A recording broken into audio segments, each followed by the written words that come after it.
story is sometimes called a yarn. Pulling that thread, following that yarn.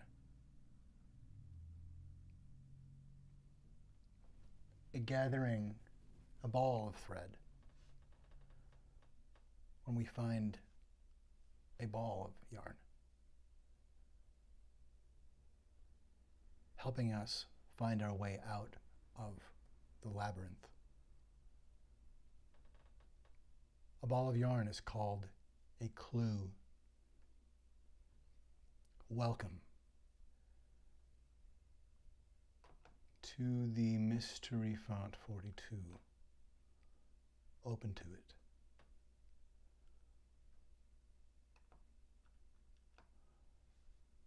Happen that. Happen that, happen that. Alas, the Mass says that we should banish hope so damn fast. Good gash, look at dashed, lashed gash, at lash, gashing, gushing, dash, stop that. Let's stay the bloodletting, let's ungash that, let's arrest and de-escalate this bloodbath cast that has grasped power faster than managed could be had under Nazi attack. Look at that. Happen sad, hap sad, that this open madman would be not so apprehended and thus had, that he's had us, in fact, over a bare roll. Women, human siblings, we are undone unless we look at how we are undone, in fact, giving total submission to a man saying he has absolute authority because cult leaders push too far so that you are over a barrel. Cult leaders want you to believe a far out thing. Hey, couldn't be true, but only you can see because, oh, you too know this thing. Convincing someone that they are loved like they're having a beer with the leader every night through simply believing an unbelievable, blistering falsehood. That the bigger the big lie, the more delicious sipping it and believing it as if you are the only one who know about Jimi Hendrix, at least for tonight. And soon everyone will understand, but this is not Jimi Hendrix and he's not playing the Star-Spangled Banner. Not the verses that Jimi Hendrix played.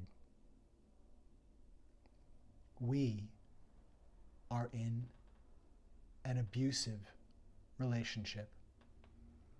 Right now at the Mystery Font, the camera obscura, our one star reaches that blue apse back there through these red and white striped walls for a part of the afternoon.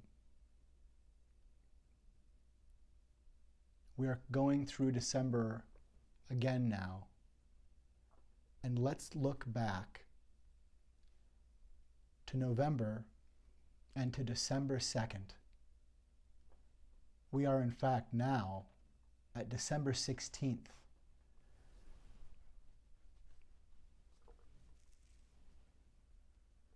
We're going to move backward a bit tonight and check in with reality as recorded. You are with the mystery font, Ope Intuit. I love you and I'm in love with you. We are in this together, creating a world built of and for love. How about that? Can you imagine that we're doing this? We are. And what can I say other than that it is an honor to be recovering executive function enough at this moment to realize that I am Tim Cameron, the host of the Mystery Font 42, Ope Intuit, and I have the opportunity to let you see some of the faces and eyes here on the wall. In fact, you may see yourself. You are here too. All of human history, at least touched by America, at least those who have been here on this stolen land, every last sibling across the spectrum human.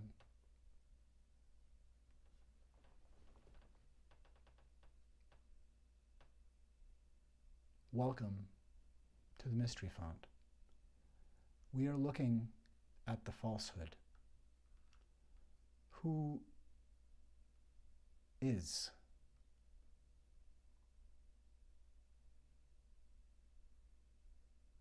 the weed of crime bears bitter fruit. Crime does not pay.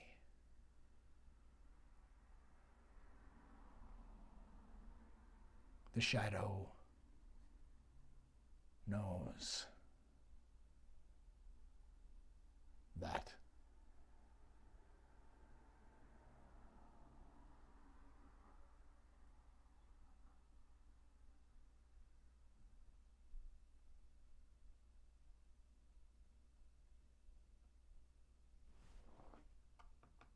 The falsehood knows. The falsehood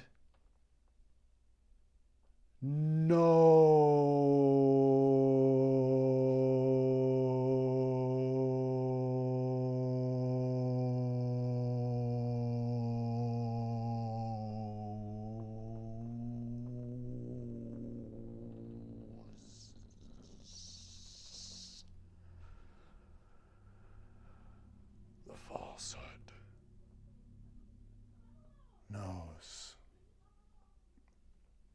The weed of crime bears bitter fruit. Crime does not pay.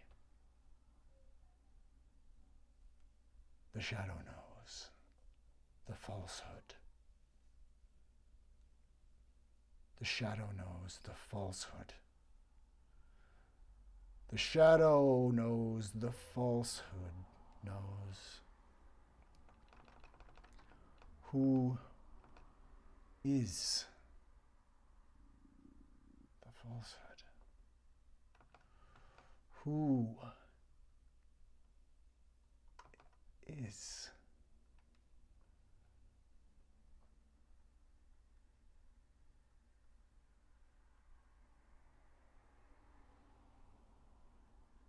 Who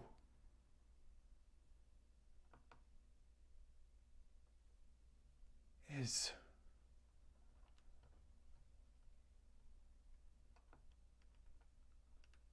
the falsehood?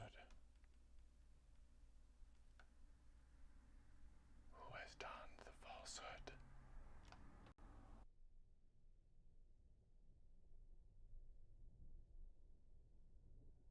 You are in an abusive relationship.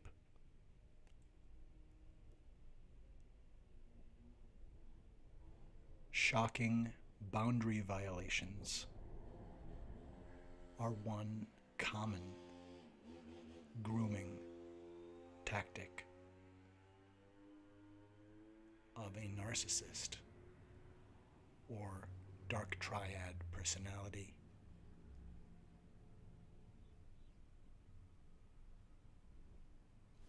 If someone in your life points into a camera knowing you'll be looking at the view screen and pulls their finger like a trigger, looking into your eyes, saying, I could shoot someone in the street and not lose anyone, it is a good indicator of a bad situation. You are in an abusive relationship.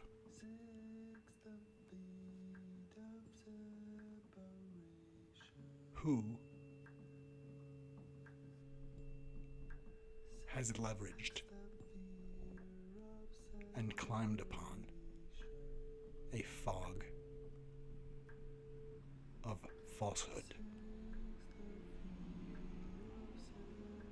Who has donned the falsehood? Who is the falsehood?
You are in an abusive relationship.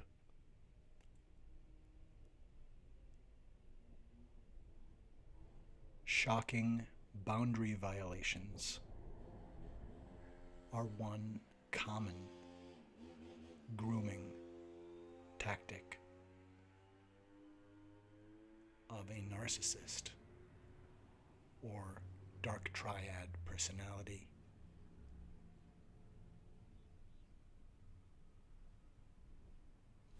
If someone in your life points into a camera knowing you'll be looking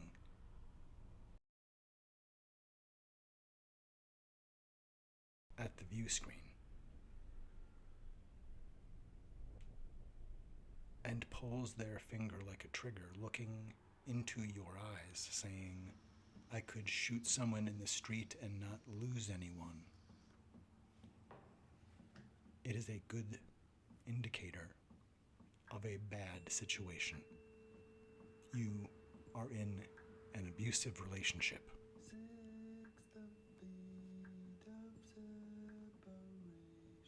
Who has leveraged and climbed upon a fog of falsehood? Who has donned the falsehood. Who is the falsehood?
You are in an abusive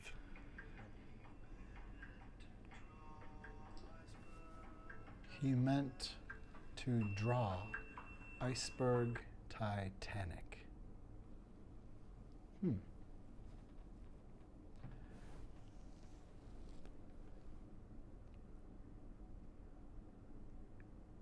This resonance does look familiar. There's something reminiscent of a preponderant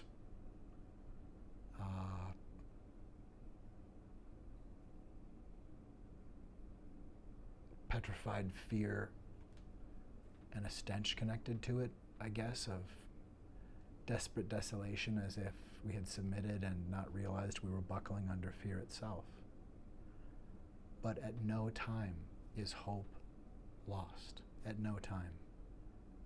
And yet, there's no time like the present to reverse course from submission. And upon that theorem,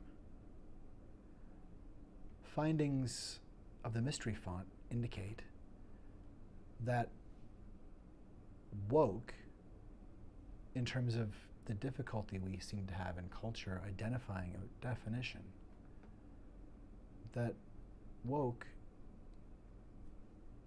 might be understood as awareness of and for human kindness and dignity. I think that's supportable by the evidence. It's a good thing to be. I also agree with that. I think woke is a good thing to be. Political conscience fosters human family. 100%. I think I consistently going to reconfirm that. And I certainly am interested in other opinions. But as far as I can tell, wokeness is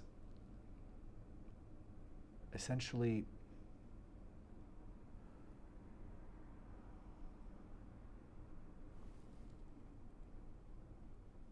kind of a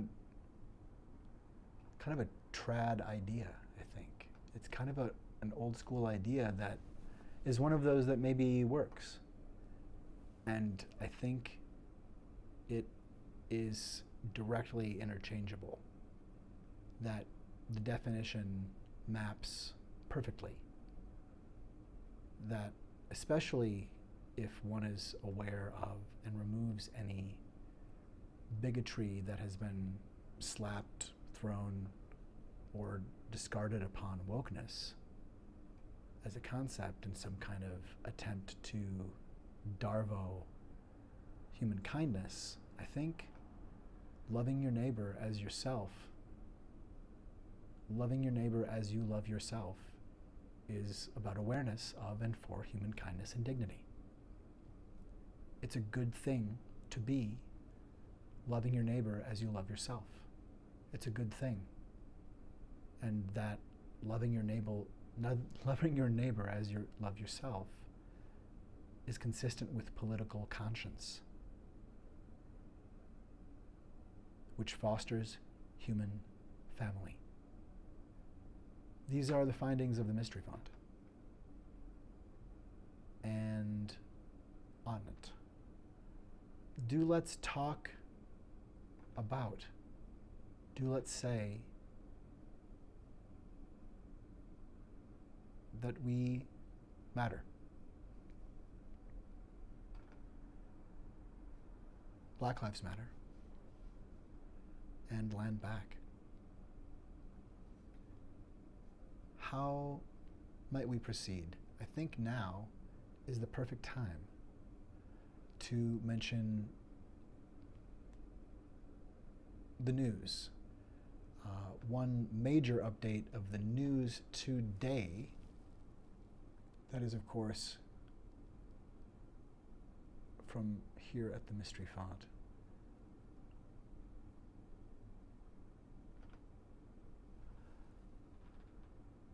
You see, we can report, in fact, I'm going to go out on a limb and speak the news as I understand it before confirming in the last couple of moments here. I assume the switchboards would be lighting up, and I'm going to hazard a guess that this yet remains correct. So the date today, we are at Saturday, December 16th, and Donald Trump remains at large. Donald Trump currently is at large. The insurrectionist who permuted falsehood across the planet in a plume of malicious, cancerous ache turned inside out against human family remains at large. Donald Trump remains at large. That is the news. That is a very clearly large bit of news. It remains, however, the news that Donald Trump remains at large. The falsehood, Donald Trump remains at large.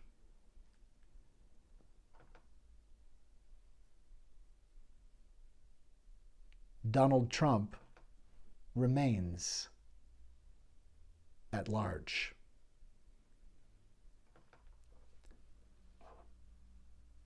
We are also aware of the coming threat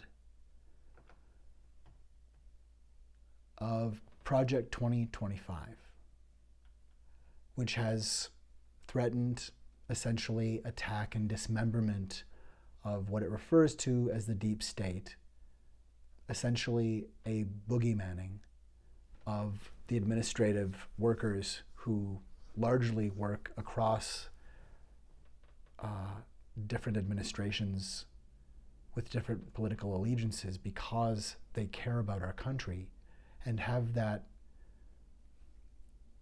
higher and better meaning of duty that Donald Trump mistook for the other on January 6th. You see, doing your duty is as intrinsic and important as defecation. However, doing one's duty in the sense of holding our nation together in union, even across disagreements and across moments when if we betrayed the union, we could seemingly level up. That is betrayal of our union. That is betrayal of our country. That is betrayal of America. That is exactly what Donald Trump did in the years leading up to and consummating and a final impact on January 6th did. When you draw people with numerous lures focused eventually into a big lie of proof, that is a Pied Piper for a government attacking lynch mob. That is exactly what crying fire in the amphitheater of democracy into a gathered super amphitheater of democracy does. How are we so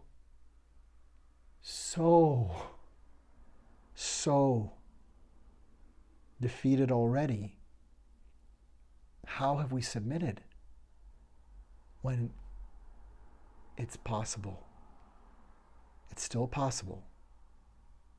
If we can de-escalate out of the panic space that Marjorie Taylor Greene and the bandwidth of MAGA retrader greed is trying to sow, if we can maintain executive function for ourselves, we will see that we are being treated worse than garbage.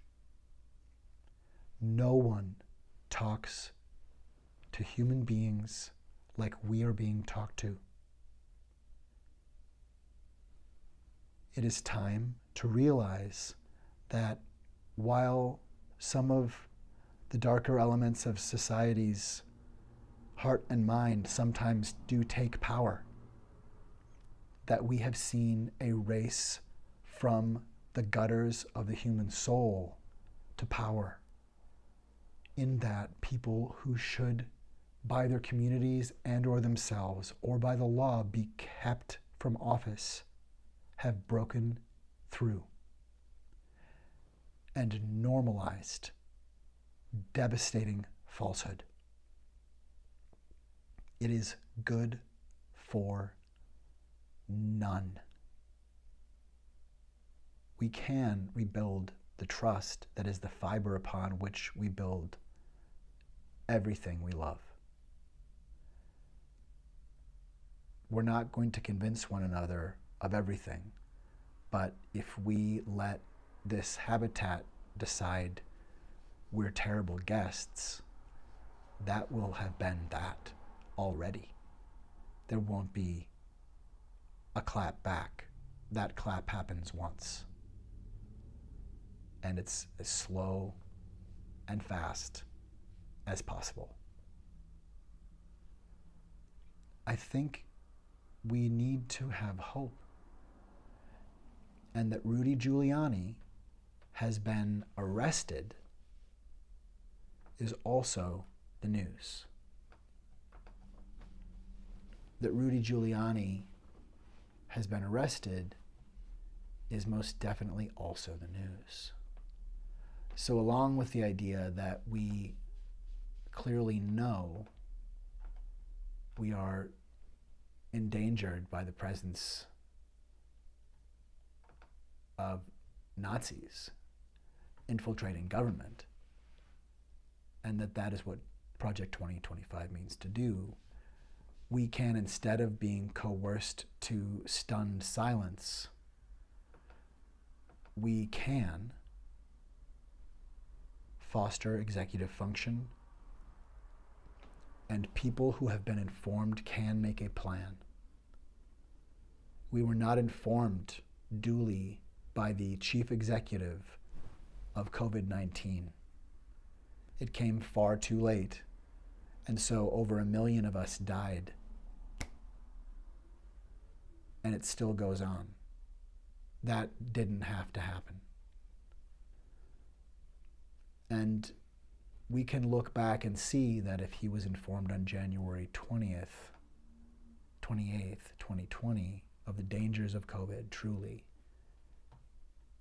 and chose to soft pedal and tell us to go out for Easter and that it would just evaporate in the sun, wasn't really going to hurt anyone, and that we had it under control, while telling Bob Woodward that it was essentially a weapon. We see that we were dosed. It's time to stop saying he wouldn't do that, or that's not what he meant, or that's not what he meant to do. He's either incompetent or volitional in a way that is totally disqualifying, and anywhere on the spectrum in between those points holds disqualification. There's not a free zone. If you're that bad in outcome, it doesn't matter if you meant to or you don't know how to. Donald Trump remains at large. And the conspiracy fact of Project 2025 can be apprehended. We can apprehend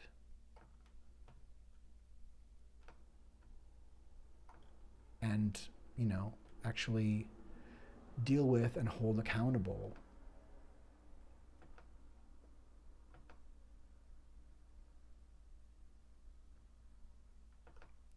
Nazis. We can hold accountable Project 2025. It's going to be all right, but we have to recognize that we are dealing with conspiracy fact, telling us so because it believes it has already broken us enough that it is simply a walk. That means we must needs to act, because we do have conspiracy fact. Stephen Miller and the Charlie Kirk circle jerk means to create a new Deathworks. And we need to be the brakes. The new Colossus can be woke, just like anybody that doesn't want to be broke. And Donald Trump remains at large.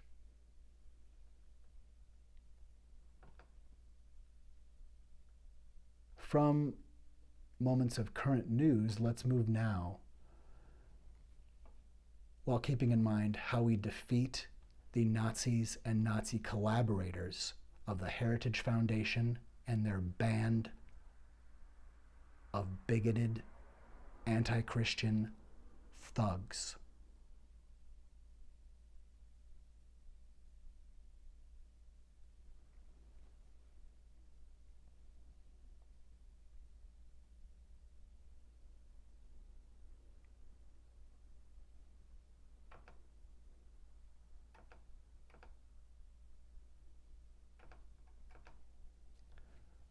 While we think about how we'll defeat the forces of genocide and make sure that all of human family has space to be kindly well, because we are kind, all of us.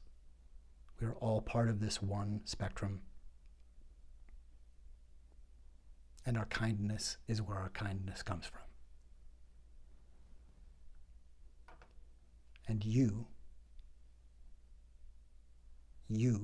yes, you personally, have every symptom that you are a kindness. Come. This is the mystery font, and those are some of the current findings just up-to-date intelligence, and that is part of the bandwidth of what I'm happy to share, because love will always dare. How are you, and how did you get to there? This is the mystery font, and what upon it?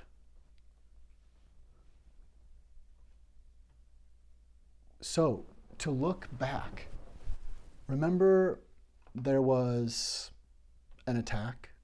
That's what we were told. We were told that there was a virulent attack happening upon democracy.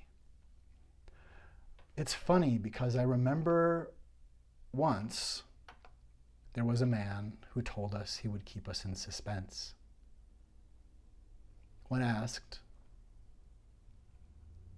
will you honor the results of an election, because you're certainly talking like that's a question we should ask, strangely enough. And he responded in a way that should have produced a trap door. We didn't have that written into the Constitution, but did we need to? Did we need to write it into the Constitution that you don't allow someone to move forward having confessed some kind of mens rea of suspending elections? There was a real failure and disservice done at that debate. But right now, we're going to look at a date in November. And what about it?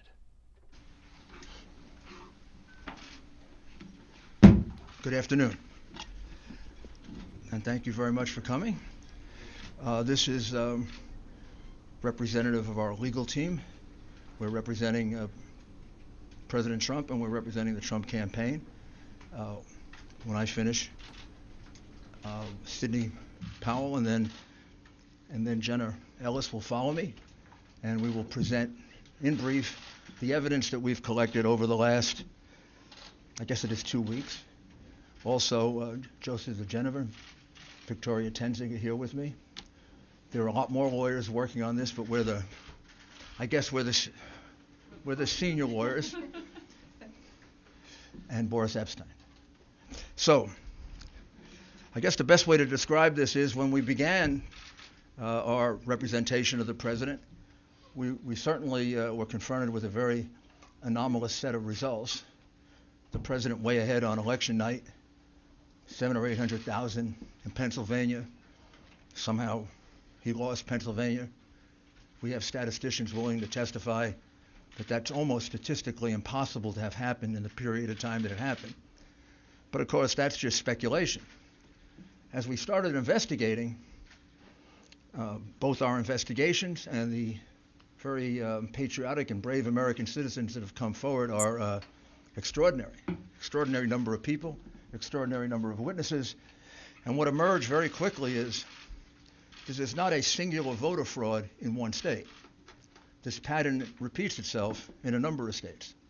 Almost exactly the same pattern, which to any experienced investigator, prosecutor, would suggest that there was a plan from a centralized place to execute these various acts of voter fraud, specifically focused on big cities, and specifically focused on, as you would imagine, big cities controlled by Democrats, and particularly focused on big cities that have a long history of corruption. The number of voter fraud cases in Philadelphia could fill a library. Just a few weeks ago, there was a conviction for voter fraud, and 1-2 weeks before that. And I've often said, I guess sarcastically, but it's true, the only surprise I would have found in this as if Philadelphia hadn't cheated in this election, because for the last 60 years, they've cheated in just about every single election. You could say the same thing about Detroit. Each one of these cities are cities that are controlled by Democrats, which means they can get away with anything they want to do.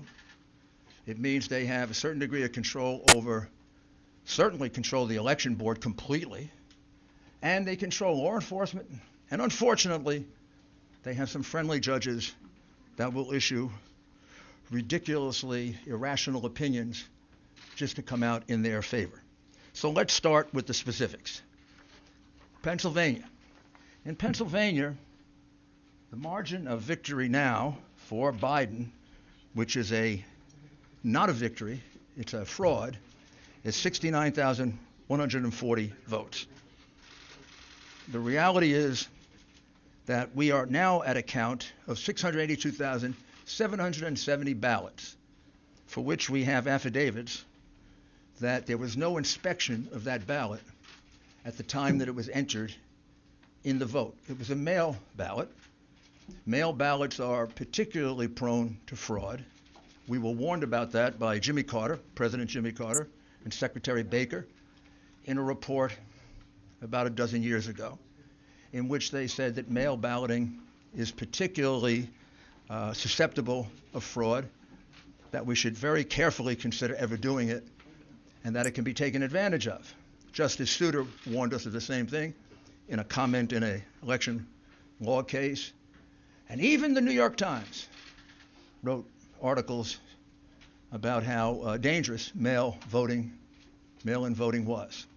And this is the first time we ever did it en masse, and I think we proved that all three are prophets. It's not only susceptible to fraud, it is easily susceptible to fraud, particularly if you have a plan or scheme which sounds eerily similar to what Joe Biden told us a few days before the election, that he had the best voter fraud team in the world. Well, they were good. I don't know that they were that good, because they made significant mistakes, like all crooks do, and we caught them. One of them was pushing out Republican inspectors. Every state, almost every civilized country, even Tanzania and places you wouldn't think of, have rules about inspectors, particularly for mail-in ballots. And why particularly for mail-in ballots? Because they can more easily be defrauded, and you can't check on it. People who have never done a mail-in ballot, I'm going to show you why it's so easy. Well, you fill out an envelope like this. You put usually in New York, it would be your assembly district and the precinct in which you're voting. You fill out your name and your address, and you sign it. You then use an inner envelope, and you put the ballot inside the inner envelope. You seal it all, and you send it in. When it's being counted, almost invariably in the United States, up until the mass cheating that went on in this election, a Republican and a Democrat inspector, as well as others, if there are other parties, is allowed to watch the unsealing of this ballot. Used to go on all over America when we conducted honest elections. Because the only time you can ever find out if it's a fraudulent ballot is when it is looked at. The minute you approve this, it's thrown away, gone for eternity. The only thing left is the vote. That could have been Mickey Mouse. That could have been a dead person. That could have been not filled out properly. That could have been the same person 30 times. That could have been, and all these things have happened, by the way. That could have been nothing filled out. We'd never know. So, for example, the recount being done in Georgia will tell us nothing, because these fraudulent ballots will just be counted again, because they wouldn't supply the signatures to match the ballots.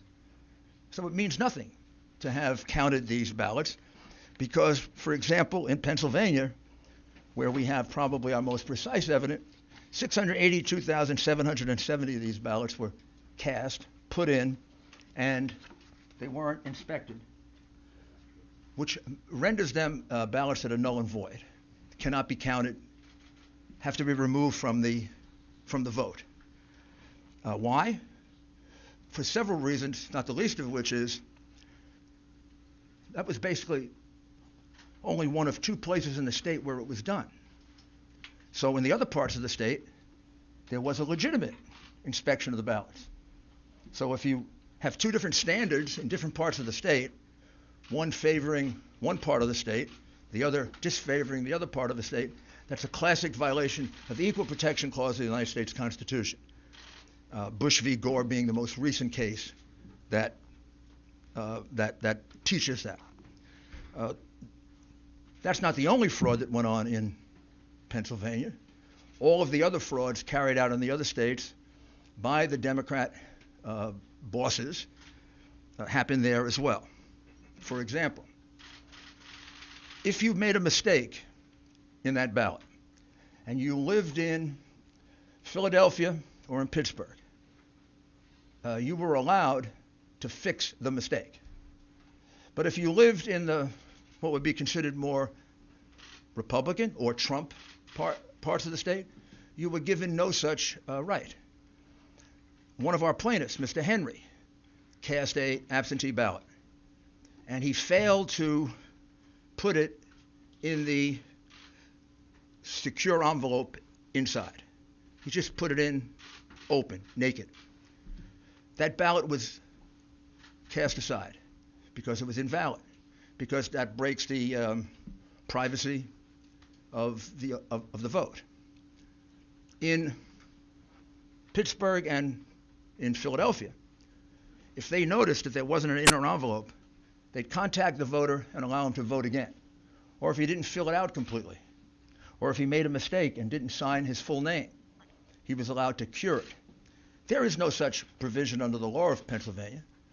The Democrat Secretary of State made that up in order to maximize the votes in Philadelphia and Pittsburgh and to minimize the votes in the other parts of the state. Clearly illegal, clearly voter fraud, easily provable, hundreds of witnesses, maybe thousands. We have, to give you another example, we have 17,000 provisional ballots cast in Pittsburgh. Do you know what a provisional ballot is? Provisional ballot usually happens this way, and about 15 of the 17,000 happen this way. You walk in and you say, "I'm here to vote today." "Oh, Mr. Giuliani."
You already voted.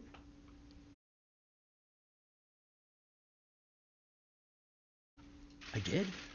I don't remember voting. "Oh, yes, you cast an absentee ballot." "No, I didn't." "Yes, you did." "No, I didn't." "Yes, you did." So why does that happen 17,000 times in Pittsburgh? People walked in thinking actually 15,000 to be precise. Why did it happen 15,000 times that people in Pittsburgh walked in to vote?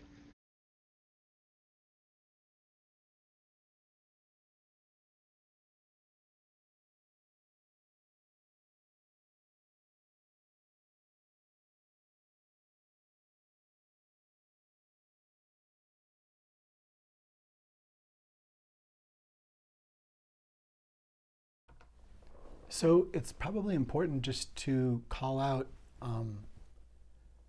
this person who has been convicted of literally targeting in deadly ways American citizens for doing their duty as Americans, the most reprehensible act possible, and using racism and, the baseless allegations and cruelty, the venomous, vitriolic, toxic white supremacist patriarchal terror of Rudy Giuliani's targeting, participating for and with Donald Trump.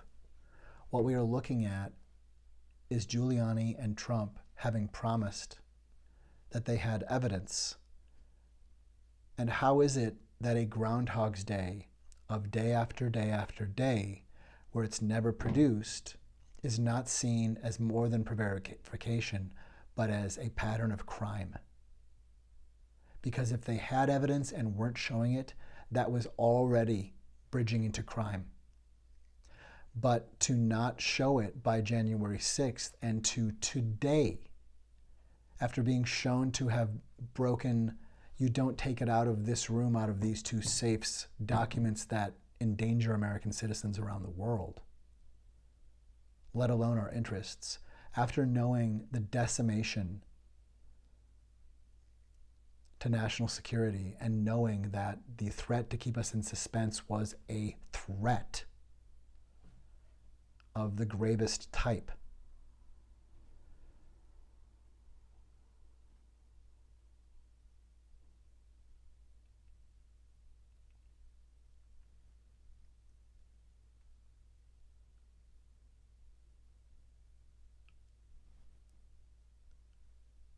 What he is doing here, and essentially what we're looking at with Marjorie Taylor Greene and Carrie Lake and Donald Trump and this band of thugs, is full reality distortion field and full weaponized falsehood.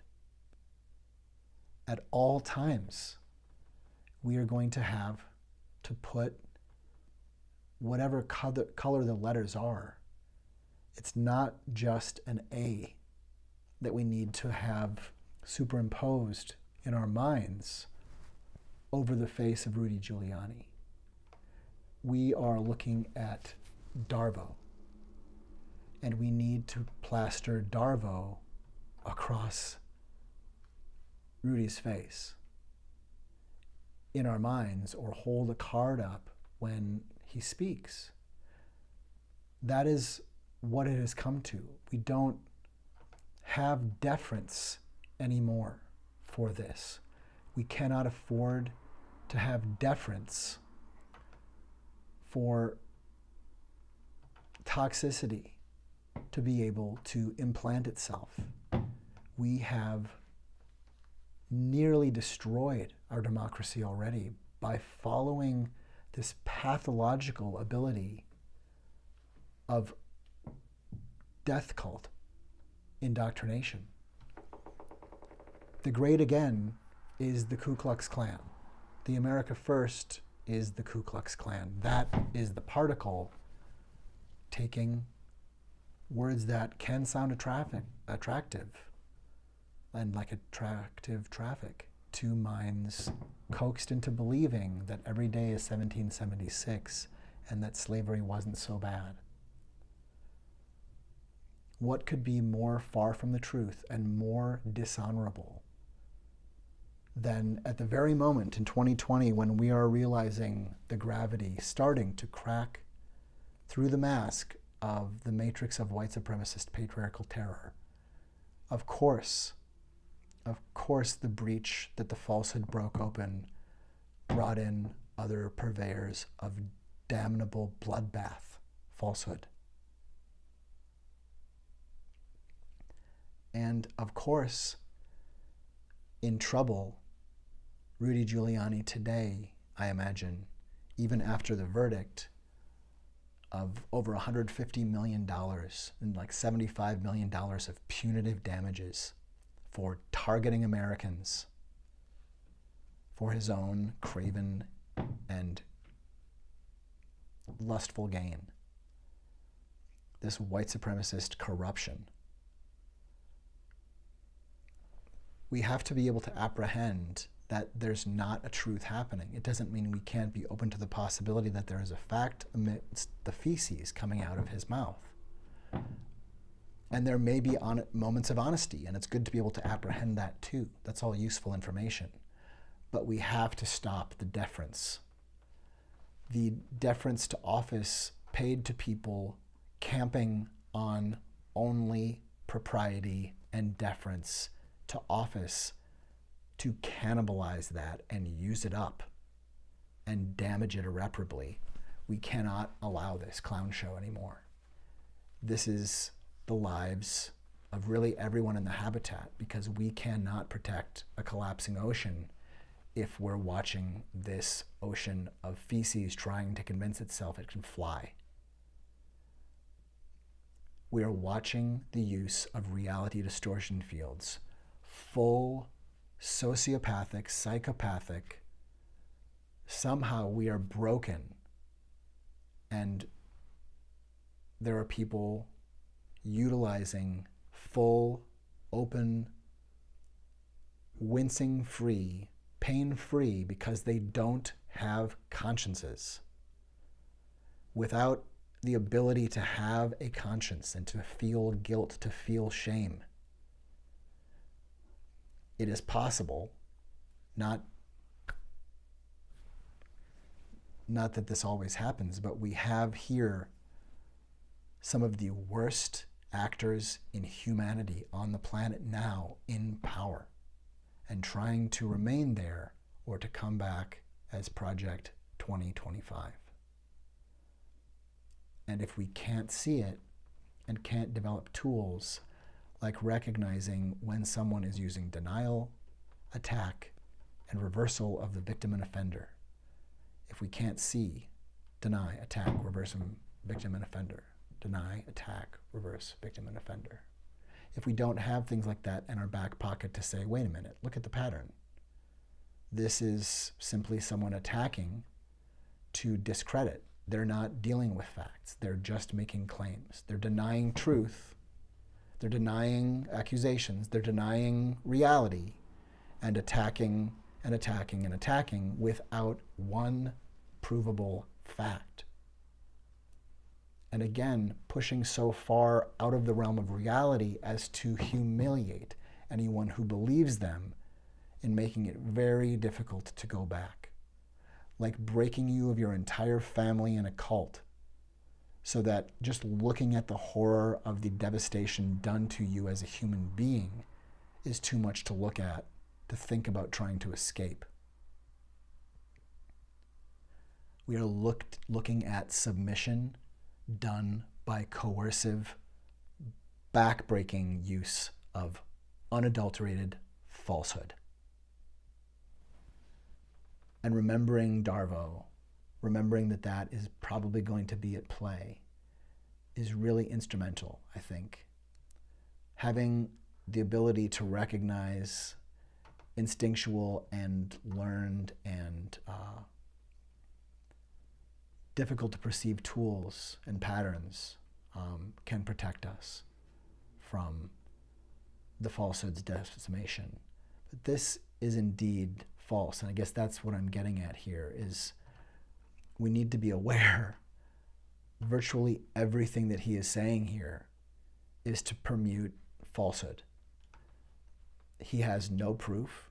He's never shown it. And this is a moment of social experiment to see what it looks like. It doesn't help us see it again. We won't. There aren't necessarily tells, apparently, about lying. But this is what it looks like when someone is lying at least once on Earth. This is what it looked like when someone willing to be a Joseph Goebbels started babbling with his marbles. And they had already voted, according to the Democrat election machine. Did they forget? That many people with bad memories in Pittsburgh? Or is the following correct?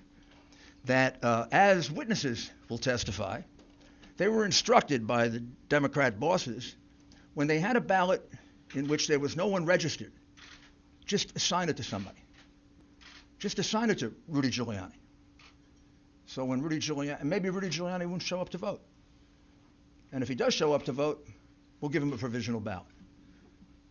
That is.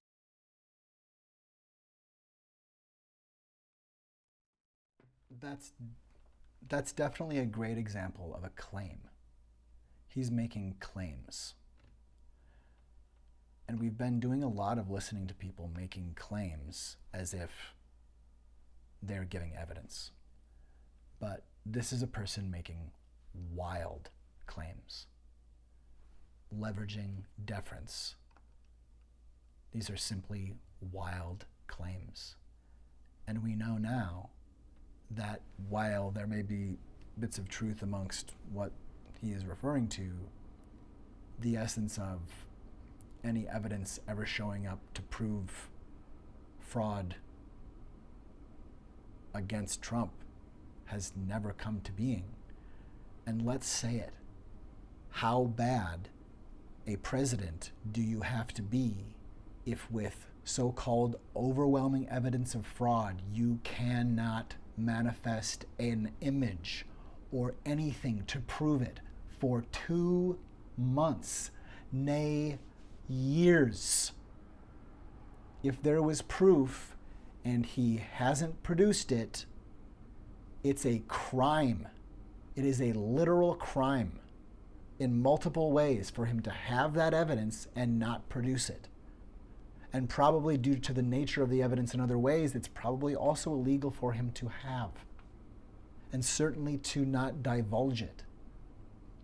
That is the lure he tried to create bloodbath with, and did in fact.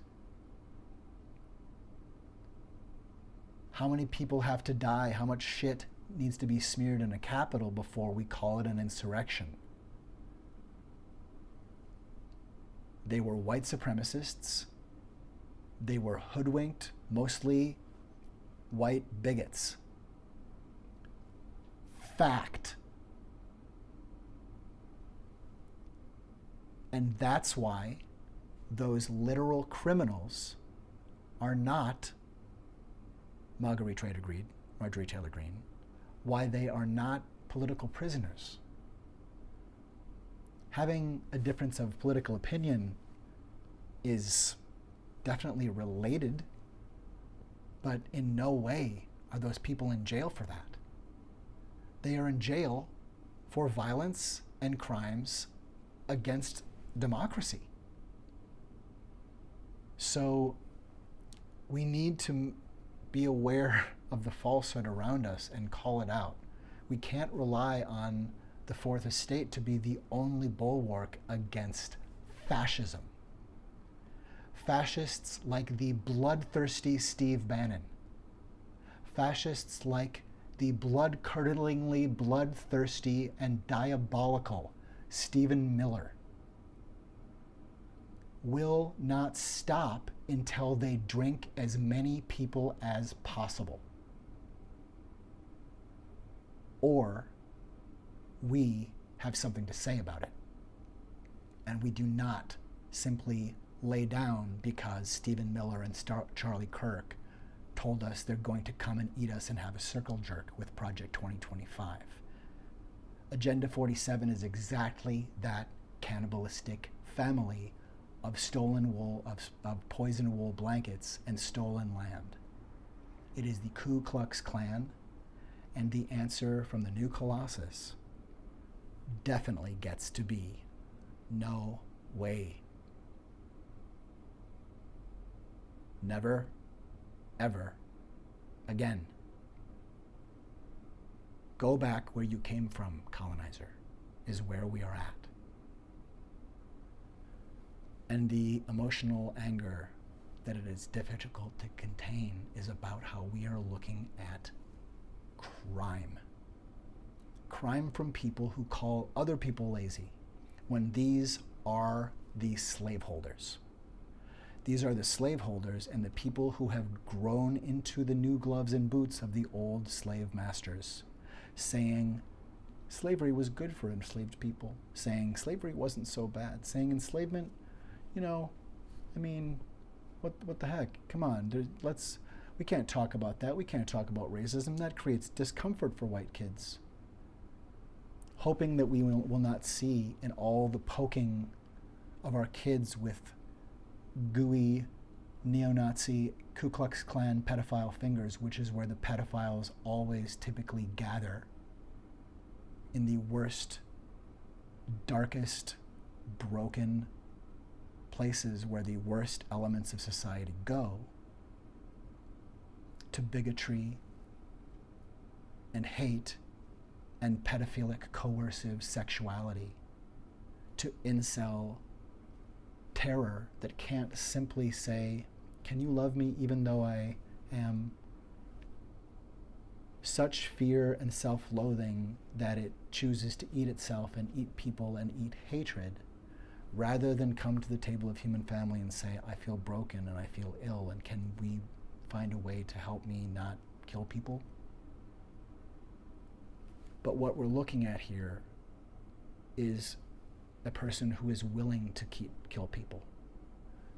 Giuliani has done exactly that, and it's a miracle that he hasn't had more success. Thank goodness America is not so coerced by the falsehoods of Giuliani and Trump and Bannon and Miller and Green that we have lost all intuition or tactile haptic contact with fact and the matter of life. I don't think that it makes sense to go through the whole video right now because I haven't seen the whole thing, and it's a lot of material. But essentially this goes on for an hour and a half. And there is not one, there's Sidney Powell, who is, of course, introduced as his lawyer here, and we were told later is not his lawyer. Here's somebody who has recently deeply apologized. Here's Sidney Powell again, and here is the drippy, leaking predator known as Rudy Giuliani. This goes on and on and on, and not one shred of evidence is given. Fire everybody that was involved in this election. Shred. They didn't come and tell me that my state was going to be embarrassed, made a fool of, because I'm sending my votes of people in Michigan over to Germany to be counted by a company that is owned by people who are allies of Maduro and Chavez. That's not what we call drip. By the way, Carolyn Maloney, who wrote that, is my congresswoman. A Democrat pointed that out. They didn't do the darndest bit of due diligence. Fargo chip. If you bought a $10 million company, you would have done more due diligence than that. Maybe they're incompetent, or maybe they didn't want to know. Devastating idiocy of this. Let's move forward to another scene. It is done. In fact, they were acting like they already... Because, yes, it is... What's the date on this one? This is December 2nd. So not too long ago, 3 years ago. We are looking now at about this time before the insurrection. So a week or two after what we just watched, parts of, Trump gives this speech, and thankfully we can watch this hokum now. This is Good Evening San Diego. Good evening, San Diego. I'm Logan Burns. And I'm Hunter Sowards, in tonight for Ginger Jeffries. Thanks so much for joining us. President Donald Trump taking to Twitter this afternoon to make his most comprehensive case claiming election fraud. Saying this is maybe his most important speech ever. We're going to let you decide by running his address in its entirety. Thank you.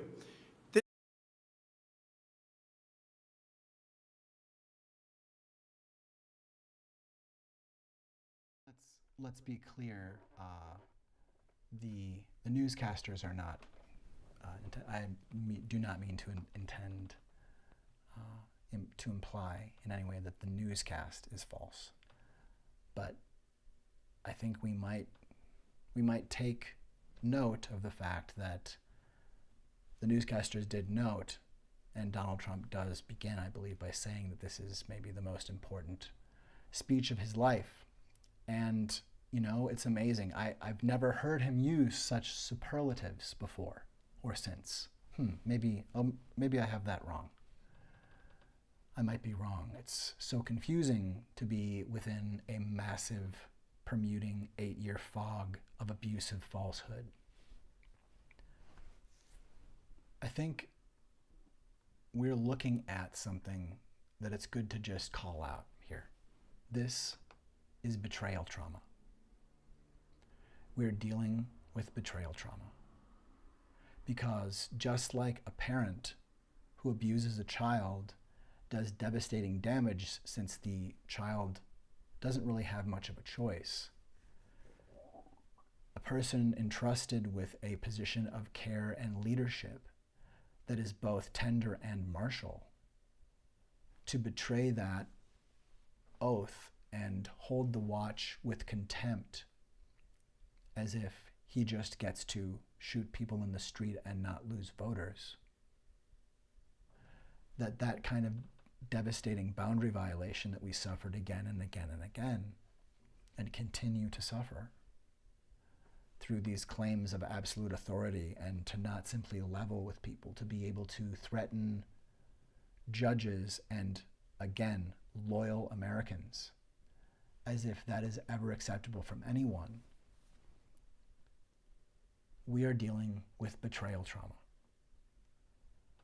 And that is why Darvo is so important to keep in mind.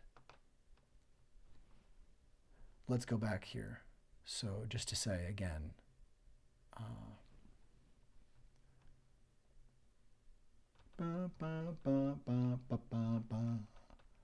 where is the thing so that, there we go, down. I'm going to move this up here. All right, here we go.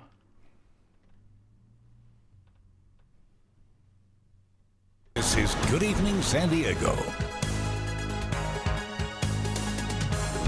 Good evening, San Diego. I'm Logan Burns. And I'm Hunter Sowards, in tonight for Ginger Jeffries. Thanks so much for joining us. President Donald Trump taking to Twitter this afternoon to make his most comprehensive case claiming election fraud. Saying this is maybe his most important speech ever. We're going to let you decide by running his address in its entirety. Thank you. This may be the most important speech I've ever made. I want to provide an update on our ongoing efforts to expose the tremendous voter fraud and irregularities which took place during the ridiculously long November 3rd elections. We used to have what was called Election Day. Now we have election days, weeks and months, and lots of bad things happened during this ridiculous period of time, especially when you have to prove almost nothing to exercise our greatest privilege, the right to vote. As president, I have no higher duty than to defend the laws and the Constitution of the United States. That is why I am determined to protect our election system, which is now under coordinated assault and siege. For months leading up to the presidential election, we were warned that we should not declare a premature victory. We were told repeatedly that it would take weeks, if not months, to determine the winner, to count the absentee ballots, and to verify the results. My opponent was told to stay away from the election. Don't campaign. We don't need you. We've got it. This election is done. In fact, They were acting like they already knew what the outcome was going to be. They had it covered, and perhaps they did, very sadly for our country. It was all very, very strange. Within days after the election, we witnessed an orchestrated effort to anoint a winner, even while many key states were still being counted. The constitutional process must be allowed to continue. We are going to defend the honesty of the vote by ensuring that every legal ballot is counted and that no illegal ballot is counted. This is not just about honoring the votes of 74 million Americans who voted for me. It's about ensuring that Americans can have faith in this election and in all future elections. Today, I will detail some of the shocking irregularities, abuses, and fraud that have been revealed in recent weeks. But before laying out just a small portion of the evidence we have uncovered, and we have so much evidence, I want to explain the corrupt mail-in balloting scheme that Democrats systematically put into place that allowed voting to be altered, especially in swing states, which they had to win. They just didn't know that it was going to be that tough because we were leading in every swing state by so much, far greater than they ever thought possible. While it has long been understood that the Democrat political machine engages in voter fraud from Detroit to Philadelphia to Milwaukee, Atlanta, so many other places, what changed this year was the Democrat Party's relentless push to print and mail out tens of millions of ballots sent to unknown recipients with virtually no safeguards of any kind. This allowed fraud and abuse to occur on a scale never seen before.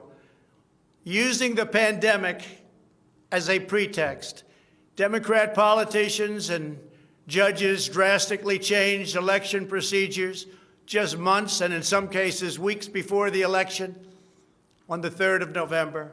Very rarely were legislatures involved, and constitutionally they had to be involved. But very, very rarely, and you'll see that as we continue to file our suits, it's constitutionally absolutely incorrect what took place, even from a legal standpoint.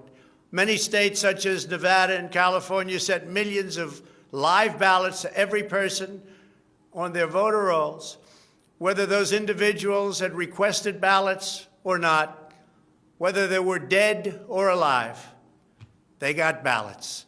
Other states, such as Minnesota, Michigan, and Wisconsin, instituted universal absentee balloting right in the middle of an election year, sending absentee ballot request forms to all voters on all rolls. It didn't matter who they were. This colossal expansion of mail-in voting opened the floodgates to massive fraud.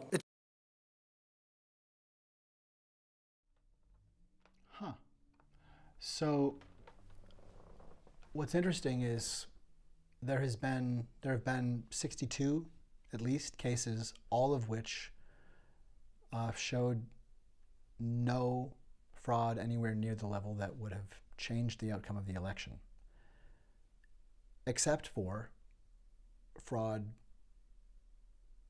all over the place by Donald Trump. So it's good to be aware that we are hearing claims here. He said tomorrow, and this is December 2nd. We're here on December 16th now, 2023, but this is December 2nd, 2020. And this incompetent buffoon, that is my analysis of his competency and or moral fortitude and duty to that, given what he promised to do and be and the role he asked for. That this buffoon indeed on December 2nd,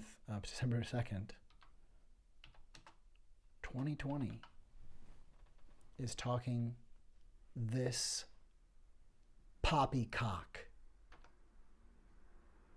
What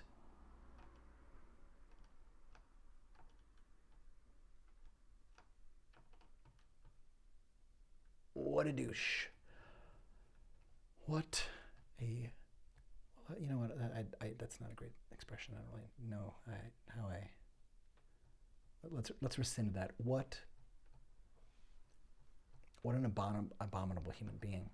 So, this is December 2nd, 2020, and this so-called man, this is him apparently outlining. Trump outlines details.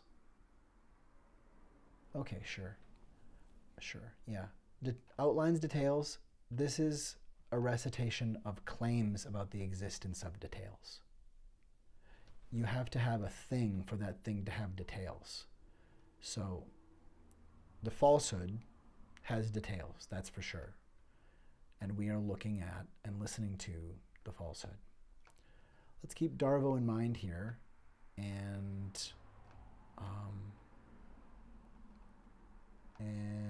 how can we arrange this to make sense? We have claims, and I feel comfortable with the ongoing question. I think maybe the way to do this, thank you for your patience. Thank you for your patience, everyone. Thank you for your patience, Donald. I know that this is not the easiest procedure, but you know, you're going to feel so much better once this is all in your wall, wrapped around you. We're finally going to finish building the wall around you. Okay, so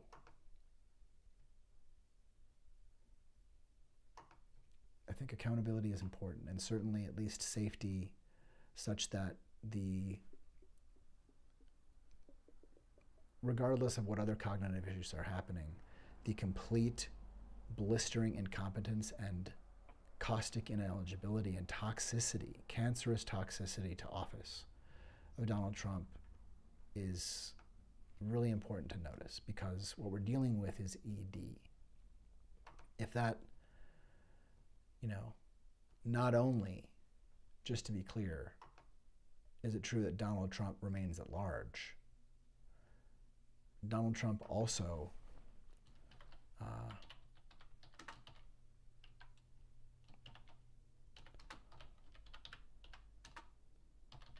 has ED.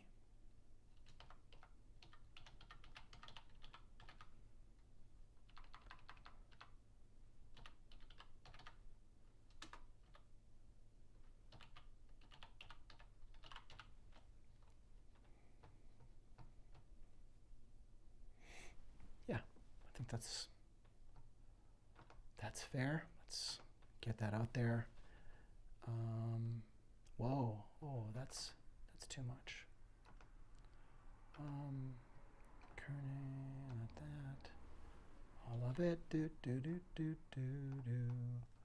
Do do do do do do do do do do do.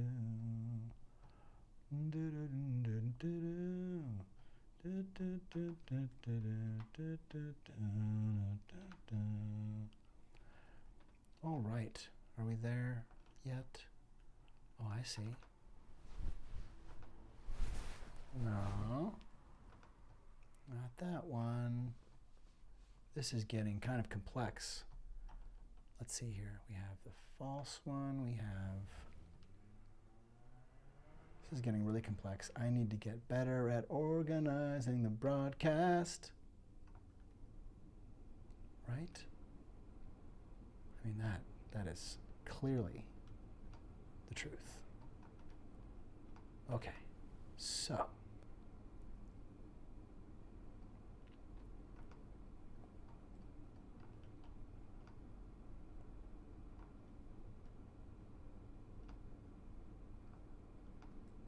Right? Oh man, I don't know what's going on here with this stuff. I really don't know. But what I do know is that Donald Trump has executive dysfunction. How does this work? How am I doing this so wrongly? Something is definitely not great about this.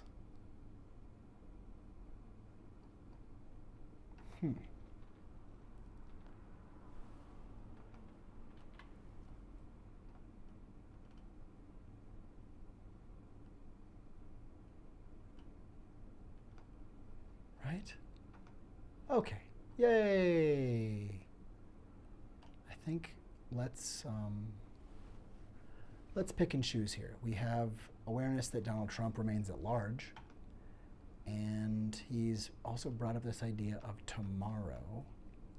He said tomorrow he's going to be releasing details. So that's really interesting, and let's be aware that we're dealing with claims. These are literally just a white boy's claims and suspicions. That is all that this is. Let's remove from this any deference of he couldn't be lying. Let's be aware that he's lying. Not only is he likely lying, we know that he is lying because there has been no proof of whatsoever, absolutely no proof of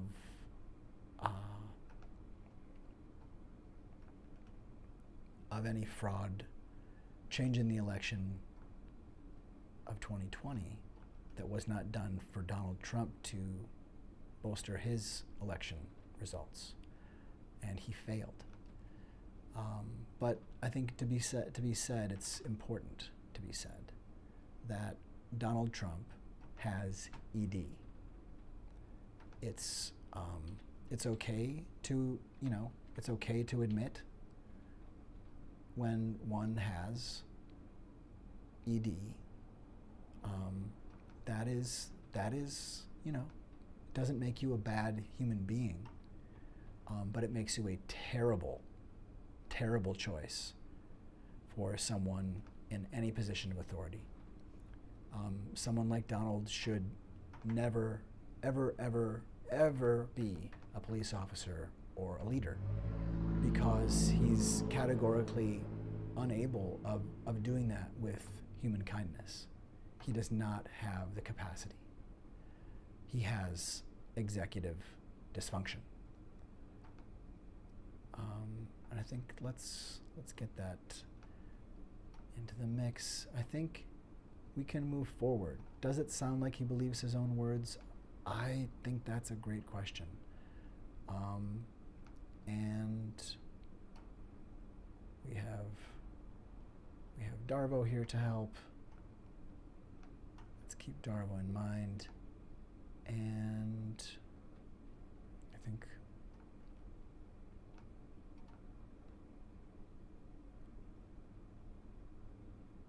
I feel comfortable doing this because we know this is so. And important, I think, as an exercise to be aware of what we're watching here, that this is known to be total hokum. So given that, let's continue.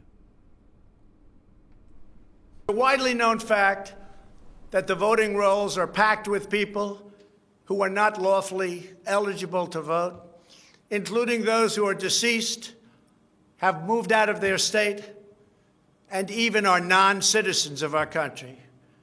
Beyond this, the records are riddled with errors, wrong addresses, duplicate entries, and many other issues. This is not disputed. It has never been disputed.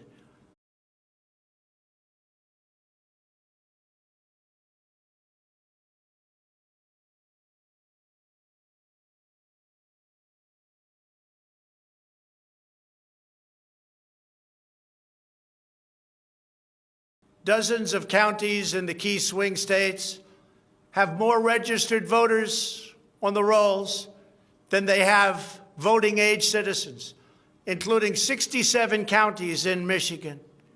All of this is evidence. In Wisconsin,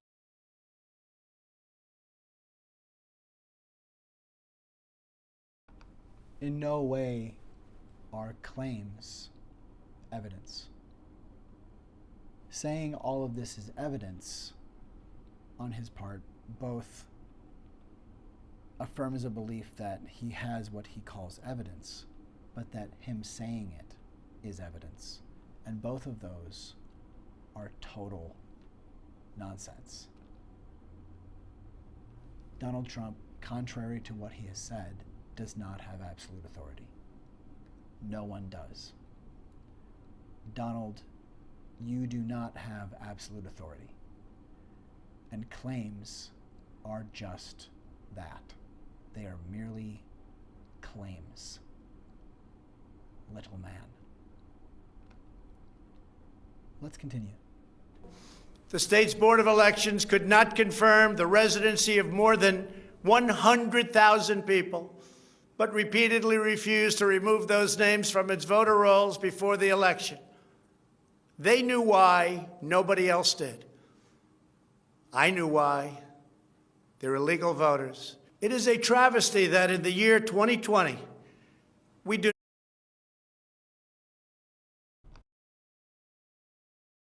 Having difficulty containing just anger and sadness and revulsion at this incredible betrayal. What we are dealing with here is definitely, quite clearly, malice that that hurts all of us. What we're dealing with is betrayal trauma.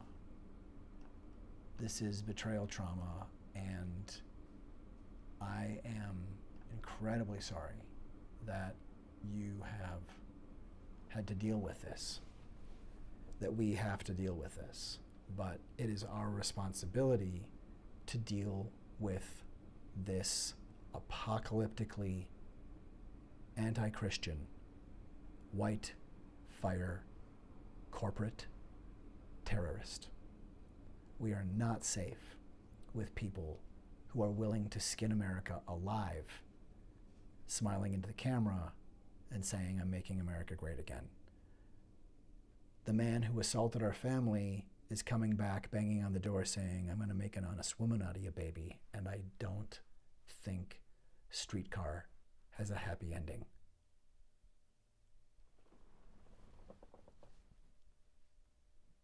We are dealing with betrayal trauma, and we have to tell the falsehood no. So this goes on for, this goes on for 48 minutes. No, this goes on how long? Well, goodness gracious me. I mean, and again, I think this is worth a longer full dissection. This is by no means a dissection. But this, having come upon these things, spending a bit of time to simply get a feel for just the absolute attack on candor that we have here. This is the malice of the falsehood. And it may be that Donald Trump actually didn't say this, that in fact we will find once again that this, I mean, it could be, this could be, it does look a little bit like, could this be the mysterious falsehood?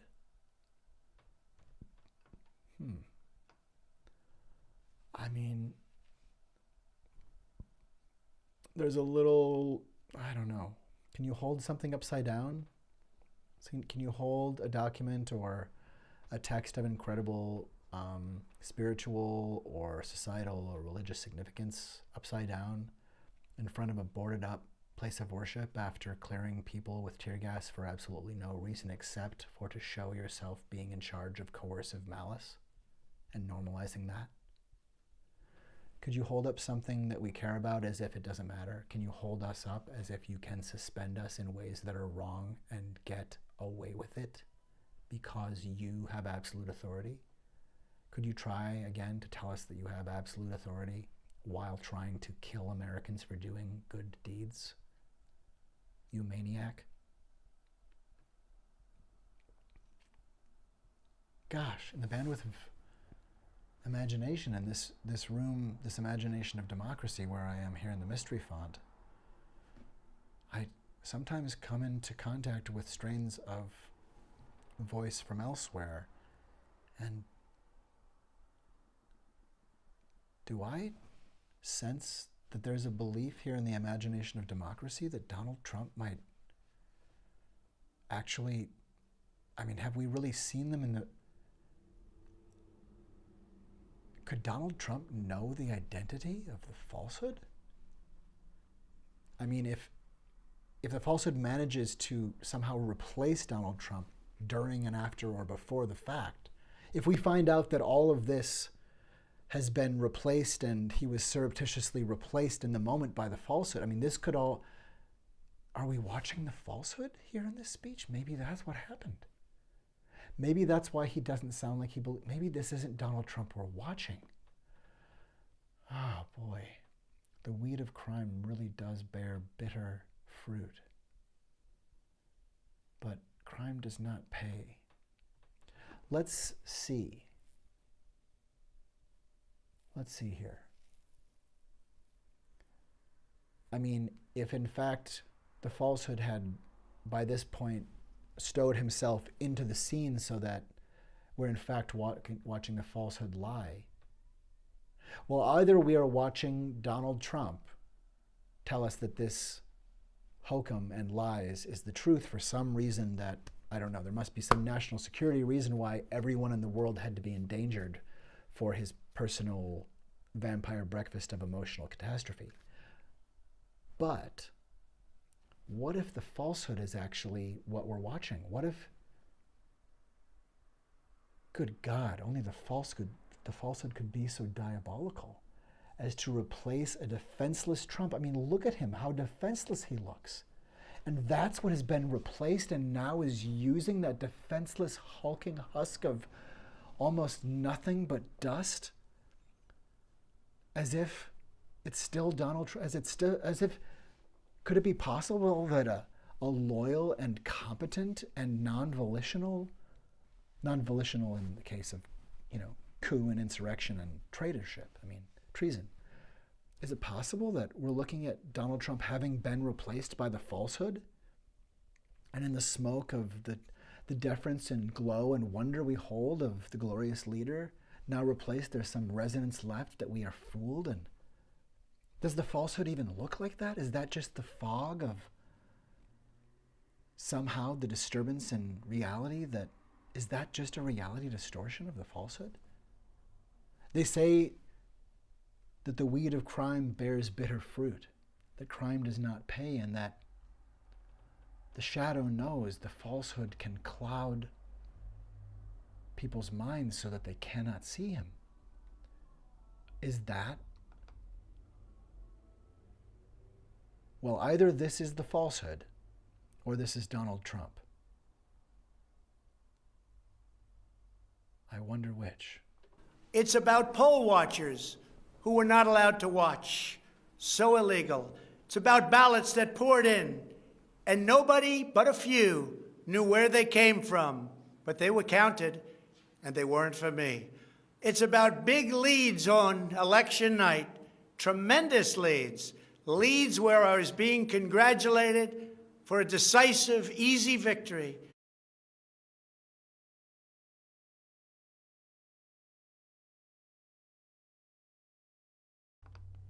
Gosh, that almost sounds like he felt entitled to something. It almost sounds like he so believes that even if the results are so clear, it sounds like he was telling us the truth all along about how he would never believe the results unless he won. Because that's what he said before the election. He didn't only tell us that he would keep us in suspense before the 2016 election. He told us that he would not believe the results unless they were in his favor. Another threat and confession. This is not a person who is psychologically equipped for office. This is someone who did not realize that he was a puppetable puppet at the same time as a force of malice in his own right. Devastating that a cult of personality can allow this cancer of incompetence and malice. Because how about it? Let's ask the question. Is it volition or is it incompetence? The falsehood will tell you intuition's faulty.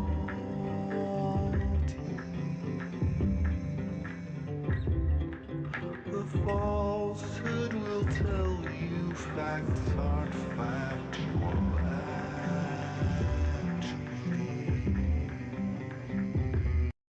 The falsehood will tell you intuition's faulty.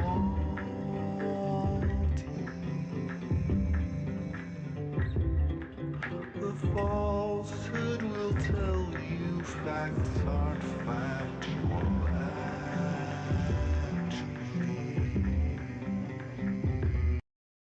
The falsehood will tell you intuition's faulty.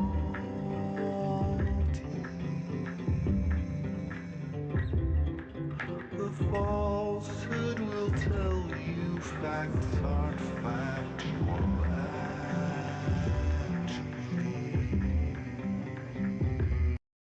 The falsehood will tell you intuition's faulty.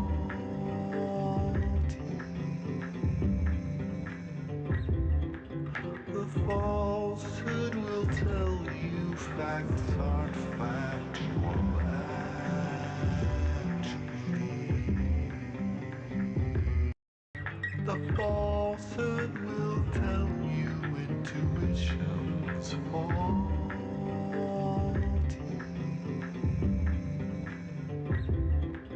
The falsehood will tell you facts aren't factual actually. The falsehood will tell you intuition's Faulty. So, moving on here, it's good to be aware that really any point between absolute volition and absolute incompetence carries the equal amount of disqualification, like nowhere in between volition, which is disqualifying, and incompetence, which is disqualifying, suddenly cancels itself out. If you're so bad that you're a terrorist who's trying to beat Hitler's record, you can also be so bad at doing a good job that your outcome is the same. We are dealing with a disintegrating,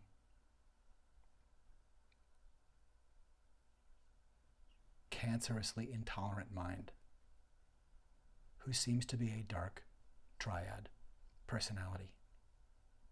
This is not safe. So let's move forward here. I think we probably won't go through the whole piece tonight, but we are looking at malice, and it's good to be able to step back and judge, is there any fact amidst what he's saying? If I'm calling out things here that aren't worth looking at, if tomorrow and so much don't mean something to you, what do you hear that you want to keep on the screen of your own readout that helps you to remember where and what is happening? What do you need to keep in mind that we are dealing with someone who is probably lying all of the time, and certainly when it really matters? When you poop in the soup after threatening to at an important restaurant and you get fired for doing it, when you come back a year or two later saying, I like the job, I didn't do anything wrong when I used to work here, people should throw you from the building.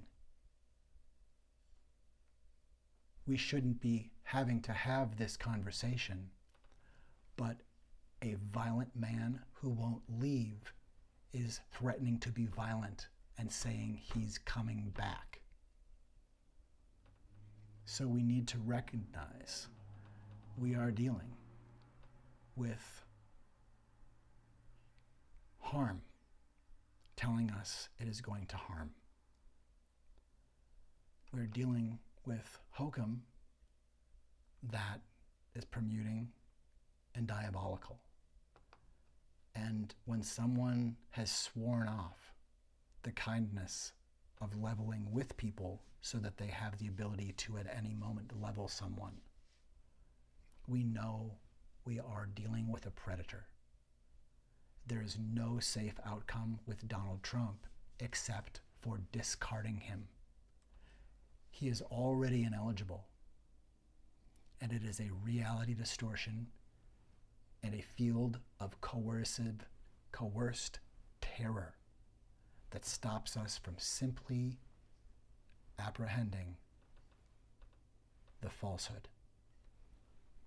And all of a sudden, by morning or a couple of days later, those leads rapidly evaporated. It's about numbers of ballots that were sent that nobody know where they came from. It's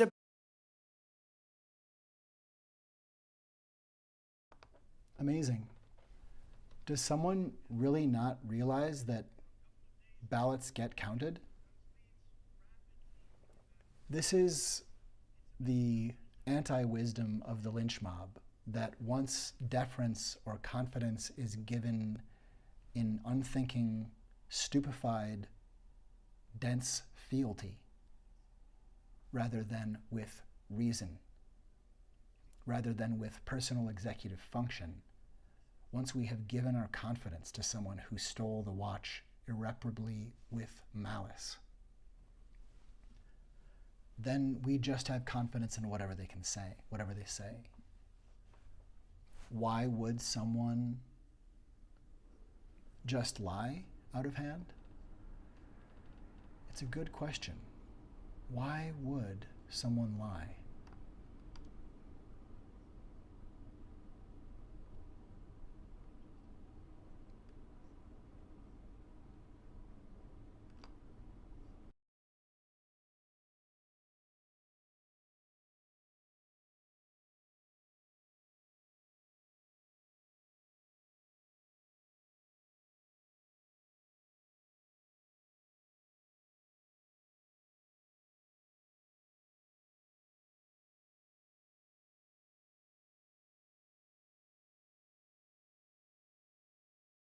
I made a speech. I looked out. The field it looked like 1.5 million people. They showed a field where there were practically nobody standing there.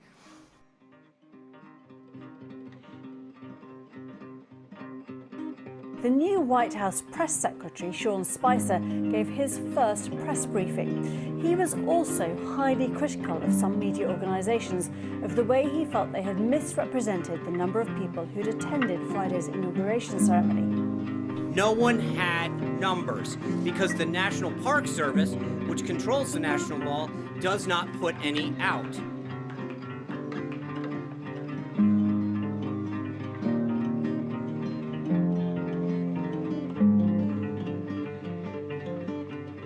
This was the largest audience to ever witness an inauguration, period, both in person and around the globe. It does not excuse, and you did not answer the question. I did answer your question. No, you did not. You did not answer the question of why the president asked the White House press secretary to come out in front of the podium for the first time and utter a falsehood. Why did he do that? It undermines the credibility of the entire White House press office on day one. Don't be so overly dramatic about it, Chuck. You're saying it's a falsehood, and Sean Spicer, our press secretary, gave alternative facts to that.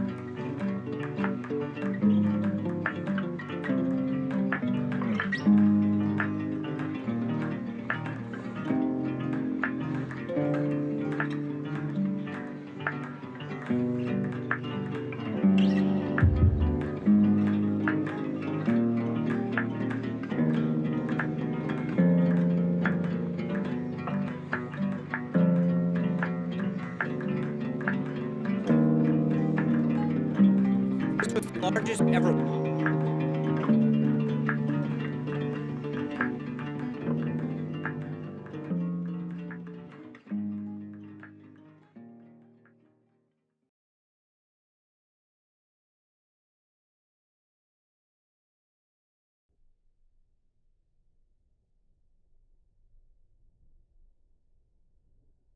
You are in an abusive relationship.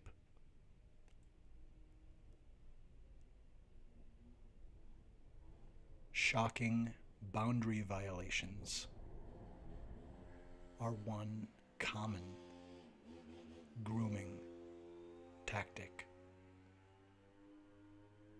of a narcissist or dark triad personality.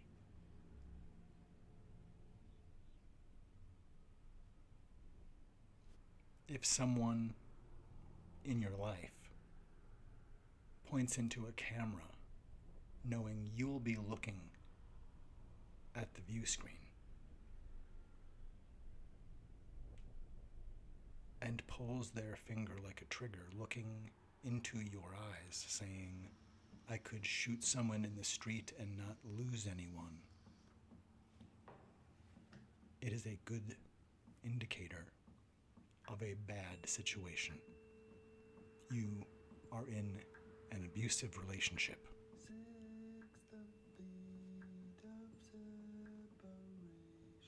Who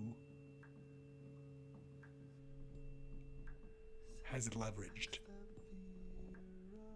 and climbed upon a fog of falsehood?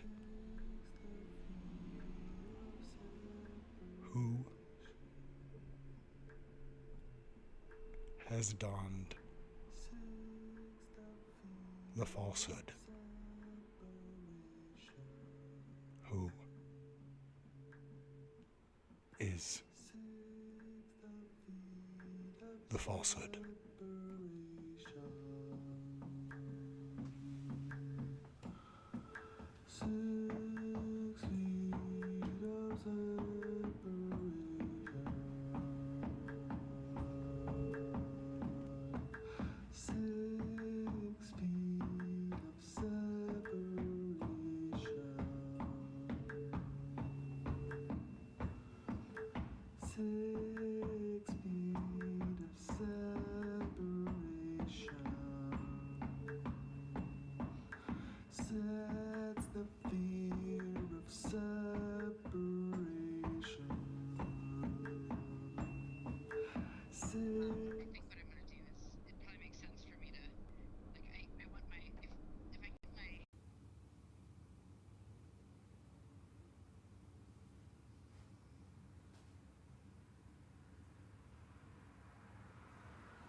Who is that mysterious masked man? Good golly, I mean, gee, what? Willikers, I mean, Cubs Mentis, holy cats, what? That wouldn't be... Good gracious. Oh, good gracious. So here we are. Let's see if we can let the hokum release. If the hokum could just... I know. I sort of have an ongoing learning curve of how the mystery font is able to deal with the permuting hokum sometimes and actually be homeostasis here, kind of safe for me, even in the presence of, at times, permuting hokum. There we are. So let's jump back in for a little blip here, but I think what we're going to do is pivot, because we can come back to this, and too much of a particular thing is too much of it. So to know that these things are available on YouTube, online, to know that these speeches happened, and yes, may indeed be footage. This could be footage of the falsehood. It could be that at this point Donald Trump has been replaced by the falsehood, or that perhaps the falsehood has secreted away the original footage. Or perhaps this never happened and it's all manufactured. That is, most likely going to be Donald's defense, I would imagine. But whether this is the falsehood or Donald Trump, it's worth hearing where we are here near the end, because we're coming to the end of a speech during which he says he has evidence and gives none.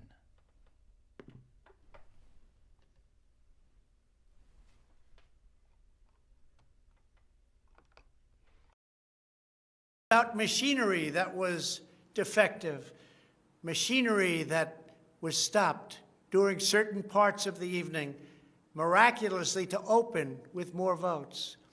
It was about many other things, but above all, it was about fraud. This election was rigged. Everybody knows it.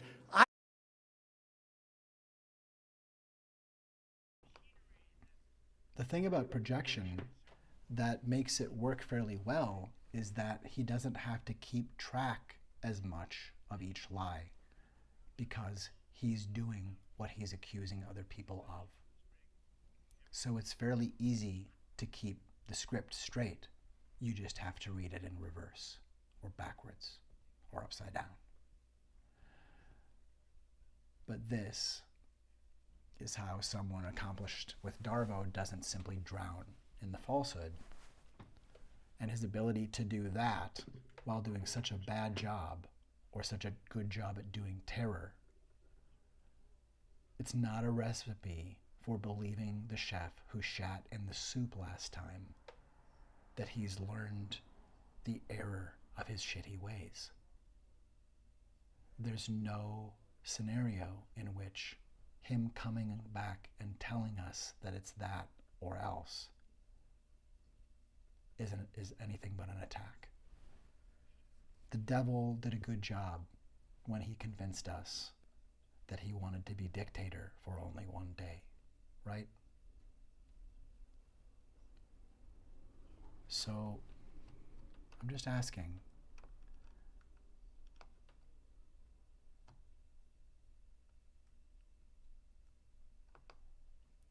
does it sound like he believes his own words? Tomorrow, he said he was going, right the day after this speech, he said he was going to have so much evidence? Huh. Interesting. Huh. Okay. Well, let's see how this ends. I don't mind if I lose an election, but I want to lose an election fair and square. What I don't want to do is have it stolen from the American people. That's what we're fighting for, and we have no choice to be doing that. We already have the proof, we already have the evidence, and it's very clear.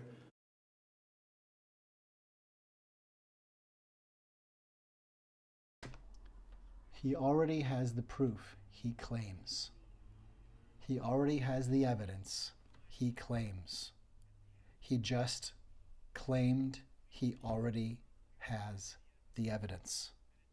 This is December 2nd, 2020.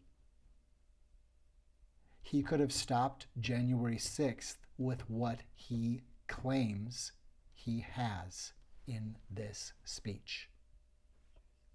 He either didn't have it or chose to use the promise of evidence, whether or not he had it, as a lure for bloody and clerical treason, a coup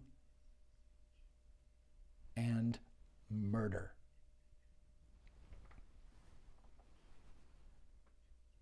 When you swear an oath to the presidency, you don't later choose to parse whether defending it is supporting it. That's not how honor works. And there's no way on earth that a self-respecting body would listen to that kind of tripe from anyone and not blow the eligibility of that person out America's ass. No one treats people like that. No one treats duty like this liar treats human beings. No one treats Americans like you treat us, Donald. The answer is no. I think we need to get better at saying these things, though, because if we don't, no one does.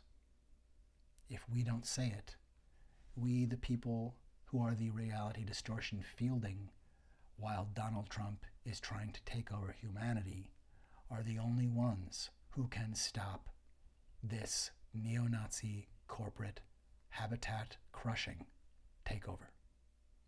We are the reality distortion fielding.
We are dealing with betrayal trauma.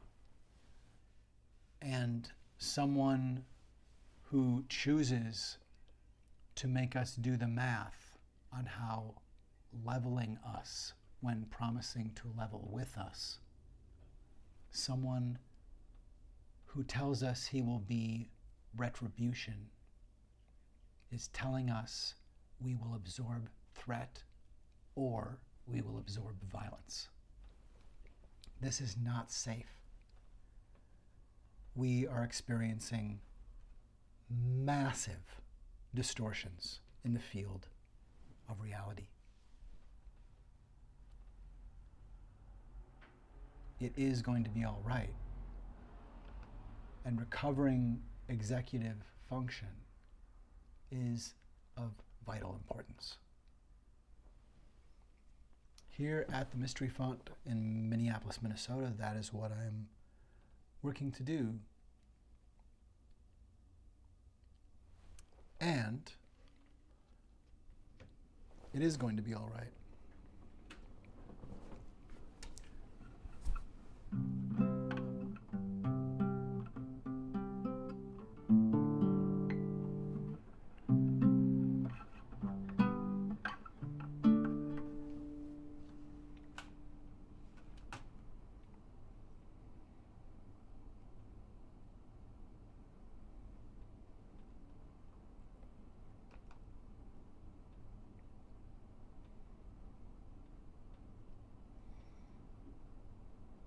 Let's try one last little exercise with Darvo here. Let's play another speech from, well, maybe the falsehood and maybe someone else. Hard to say. But let's find out if we can apply a knowledge of Darvo to see when it's being applied by someone against us.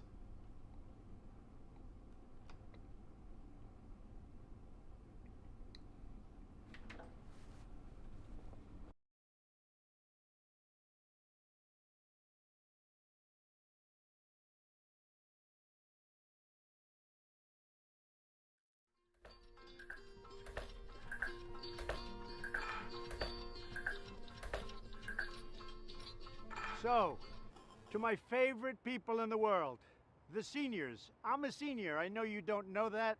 Nobody knows that. Maybe you don't have to tell them, but I'm a senior.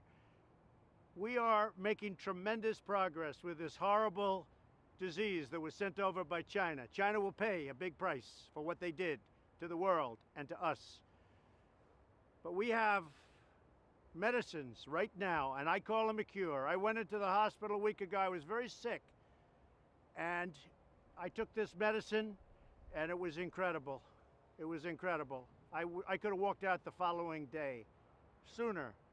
It was incredible the impact it had. And we're going to make that and others that are similar to it, almost identical, we're going to make them available immediately. We have an emergency use authorization that I want to get signed immediately. The FDA has moved at a level that they've never moved before. Things that would take 2, 3, 4 years are taking a matter of weeks or even sooner than that. And that's because of me.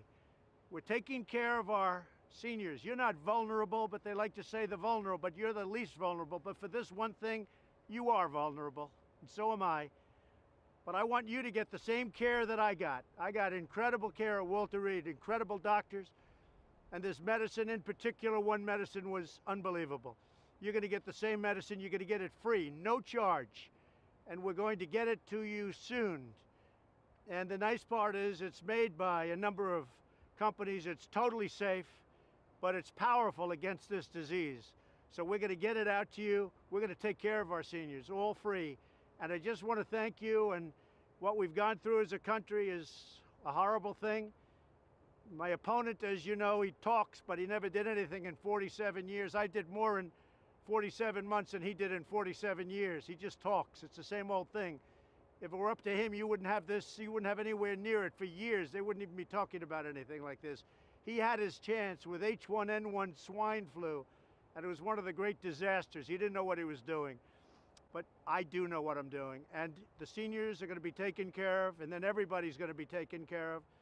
And it's coming out really fast. So Thank you very much. We love you. We love America.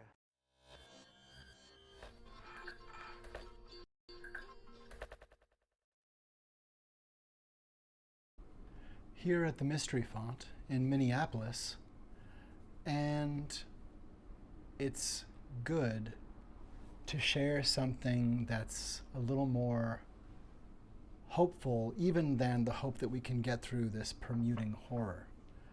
And so I'm just going to take a pause here and have a sip of coffee and prepare to share a different kind of bulletin, basically from the same place of love and affection. It is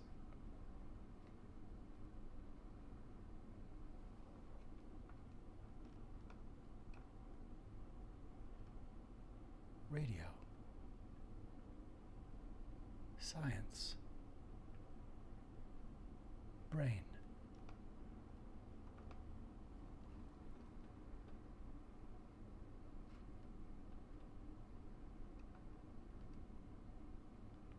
What do these words mean to you?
We are at the Mystery Font. We are going to share Radio Science Brain, and I think we'll have a gentle time with it. Makes sense to me. I think that sounds pretty dope fresh, actually. If I do say so myself. Well. It seems like the mystery may just be a font. So, Radio Science Brain started happening from my mind in 2011. The little stream of words occurred to me, and I started thinking there was more to the lyrics. I pressed record to try to improvise something and realized the song needed to be, in some way, a constant improvisation. So it follows a train of ideas, a field of ideas and belief and postulation, and grows, and refines and grows. It is Radio Science Brain.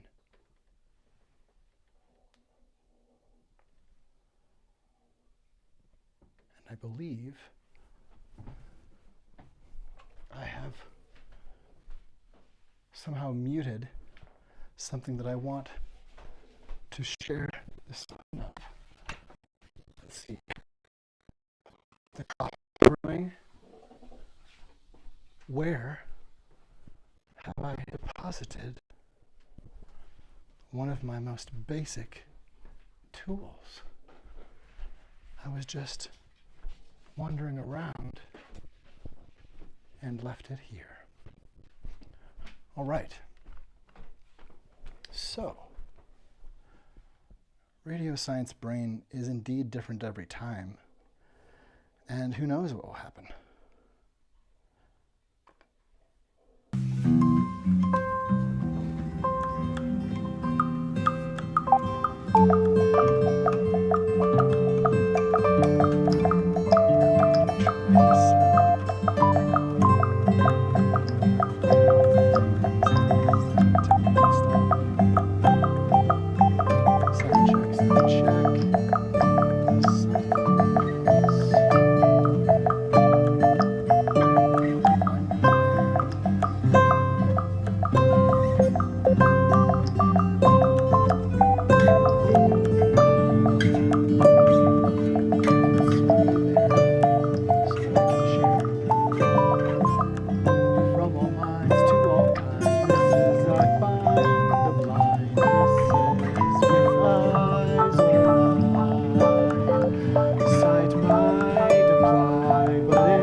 Science came to play the night, maybe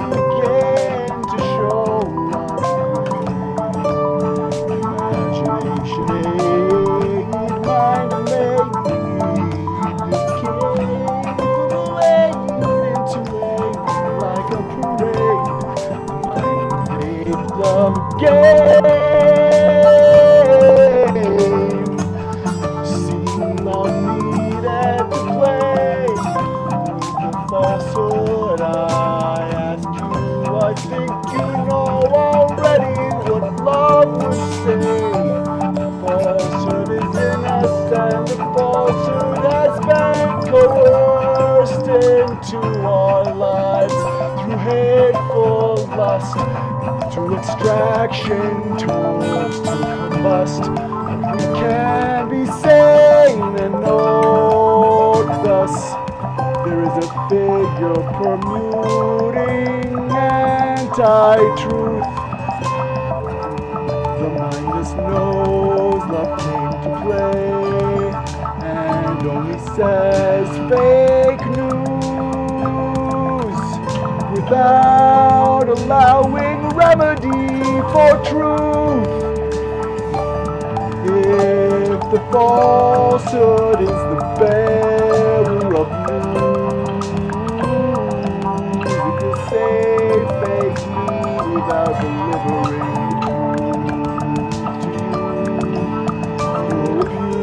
by the falsehood's delusion.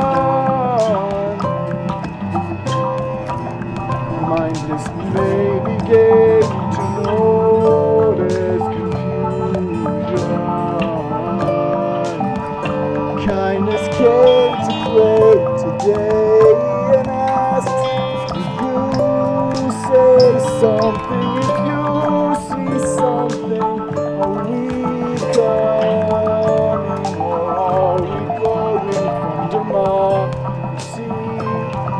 Are we going or are we going to be free? If you see something, say something. If we love democracy,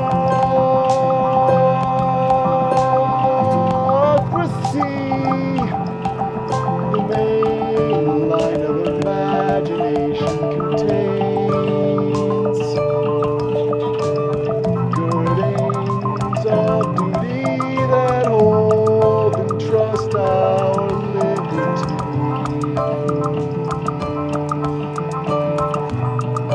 Imagination can see the flag waving or the wave flagging in history.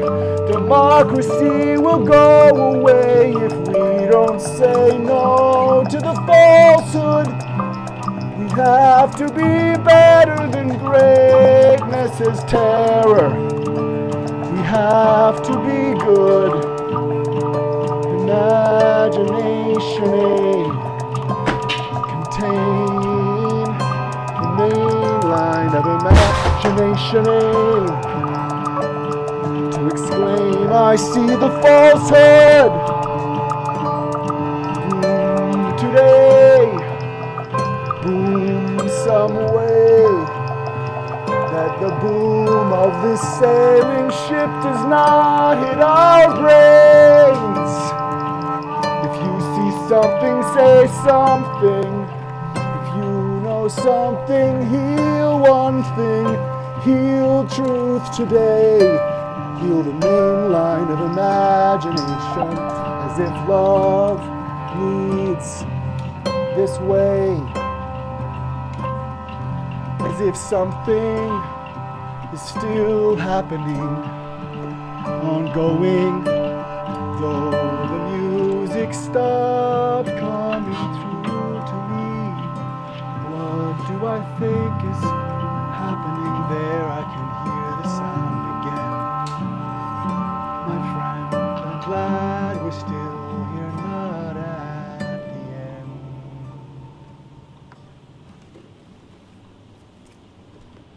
Well, golly, I don't know how much I pulled off the screen. Well, that, good golly, shootskins. That happens sometimes. Sometimes when I am sharing, I'm the only one who's working. Sometimes I'm the camera and the performer and the director. And that's all right. But I want to find a way to make sure that you get the benefit of all parts of what I have to share. And I think this might help the situation a bit. I am going to dare to say at least that much. And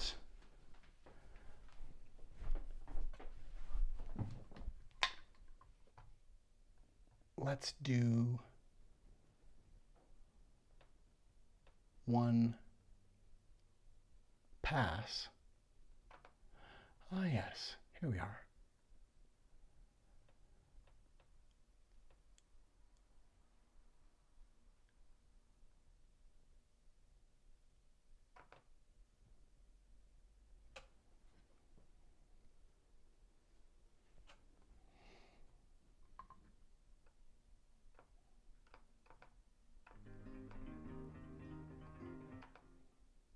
All right, I think this will be fine.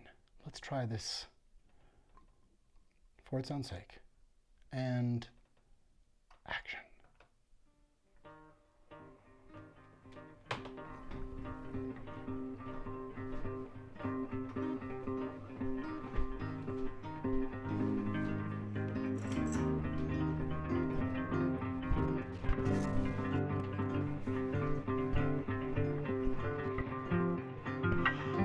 We are the reality distortion field.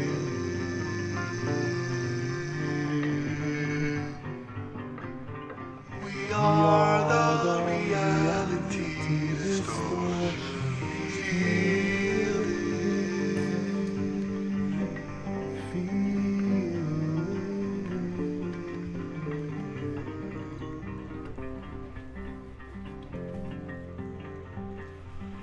We are the reality distortion field.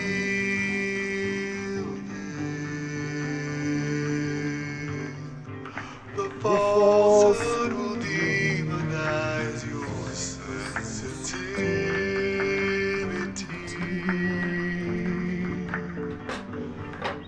The falsehood will claim the press is our enemy.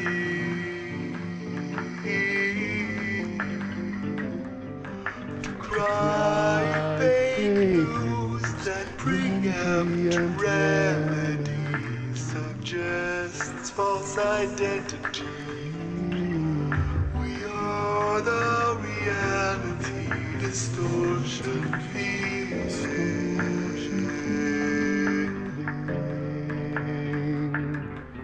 We are the reality distortion field.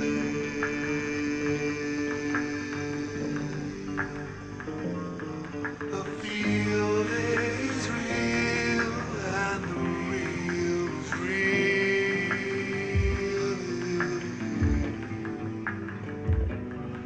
We are the reality distortion field.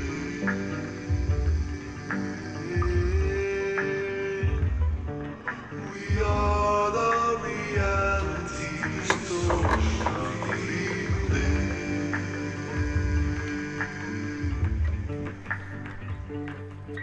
The falsehood will tell you intuition's faulty.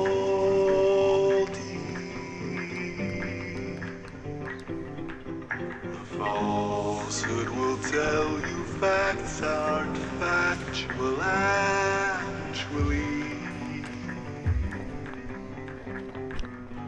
We are the reality distortion field.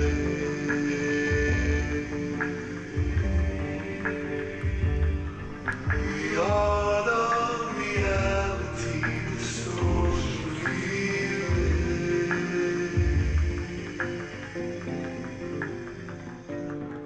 We are the reality distortion field.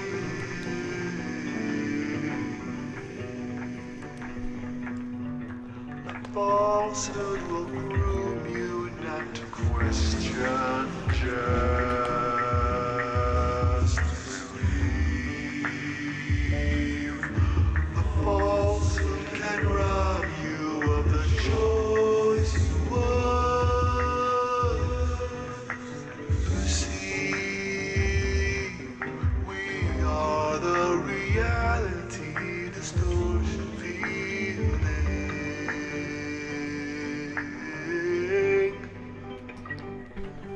We are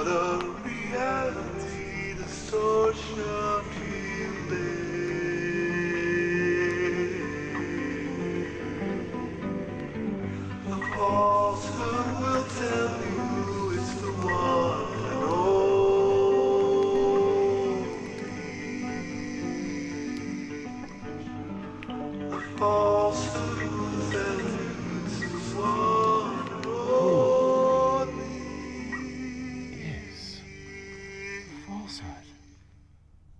We are the reality distortion fielded.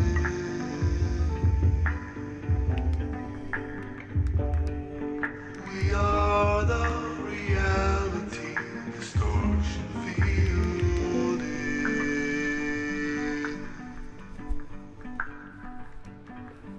The falsehood will sow down intuition, no stay.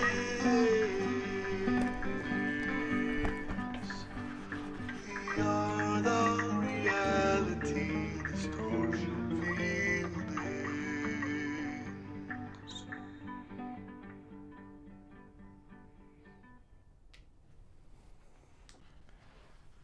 Who is the falsehood? And who was that? Was that an iceberg before? Oh, I think that was Burgles. I think that was good old-fashioned whittle-de-doo. Our friend, well, our frequent companion, Burgles. Well, as we finish out this particular episode of Mystery Font Ope Intuit, I want to offer the postulate that we may have lost track of just what this word means, really. What does this mean, everybody? Just so that we are playing with the same deck. To preside means to watch over. It means to be in charge. That's what he has to do. That's what he failed at. Was it because he was bad at it or because he was bad? Either way, he never gets to come back. That is how a body with self-respect creates a boundary once a predator has shown their stripes. Burgles. Hi, Burgles. It's you, huh? Well, you know, Burgles, if we are dealing with who I think we're dealing with when we're looking at you, it might be time for us to take you a little more seriously around here at the Mystery Font. Is that what you're getting at now, Burgles? Is that, you know, Burgles, maybe we're going to be good friends after all. Maybe you're a harbinger, Burgles. Maybe you're here to help, Burgles. Is that possible? Oh gosh, could you tell me that that's possible, Burgles? But in any case, everybody, I want to thank you for being along for a difficult subject, because goodness gracious, almost as difficult as the wondrous magnificence I'm trying to share and the struggle I'm having with the simplest of physical issues. Sometimes things just don't want to go away, like a violent man or an iceberg that seems to be slowly coming no matter what. I want to thank you, Burgles. If you are just a transmutation of hokum and the kindness and mindness, the openness of the Mystery Font, if you are part of the myriad simply reaching out in kindness, then I thank you. And if you, fair viewer, are part of the kindness and the mindness, in fact, wherever you sit on any spectrum of humanity, there's one spectrum. And so even if you mean humanity harm, I recognize the kindness in you. It's going to be all right. Even if you have submitted entirely, recovery is possible. We do not have to submit to the pernicious falsehood. And it does seem to be possible from findings this evening. Let's take a look. Where are we here? Now, at the end of, I think probably, nearing the end of an informative and fulfilling broadcast. Where do we sit now with respect to, well,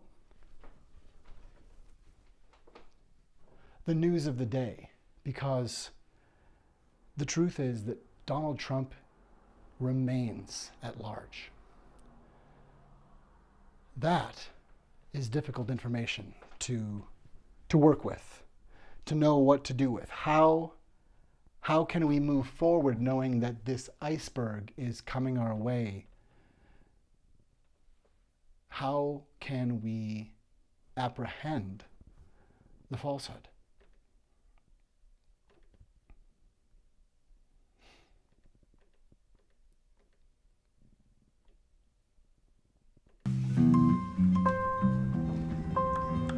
I think another pass through the ever-changing, always different radio science brain can help.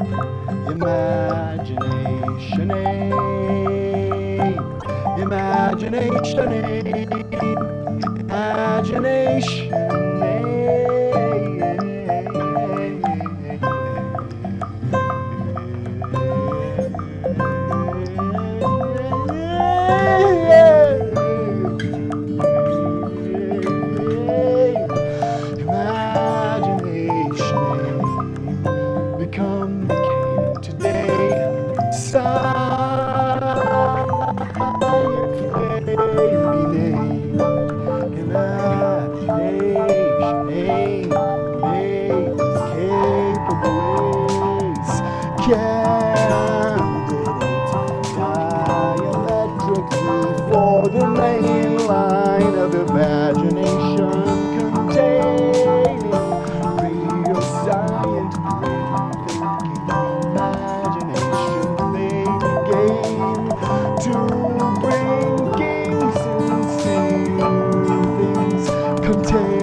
edges, this it's me. Less skirting the edges, let's say. Let's not wait. This is the kindness to explain. The kindness is praise one kind, the same as my mind. All humans are humane if they have not forgotten longing for no wronging. The song sing along, bring imagination in, becoming insane. Executive function, radio science brain, radio science brain. Executive function, executive function. What we pray today, pretend love is safe. Pretend love is safe.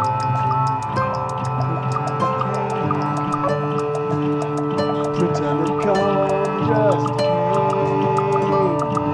Ask your name and the game, and if you are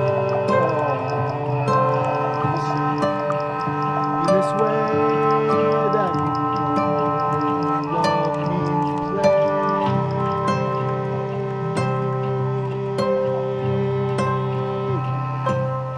Not pretend, but love may be able and is and made. Pretend the love you made was not deceived. Be babe, maybe your mindless can be made. Maybe the finding that walk is neighborly, and you deserve neighborly.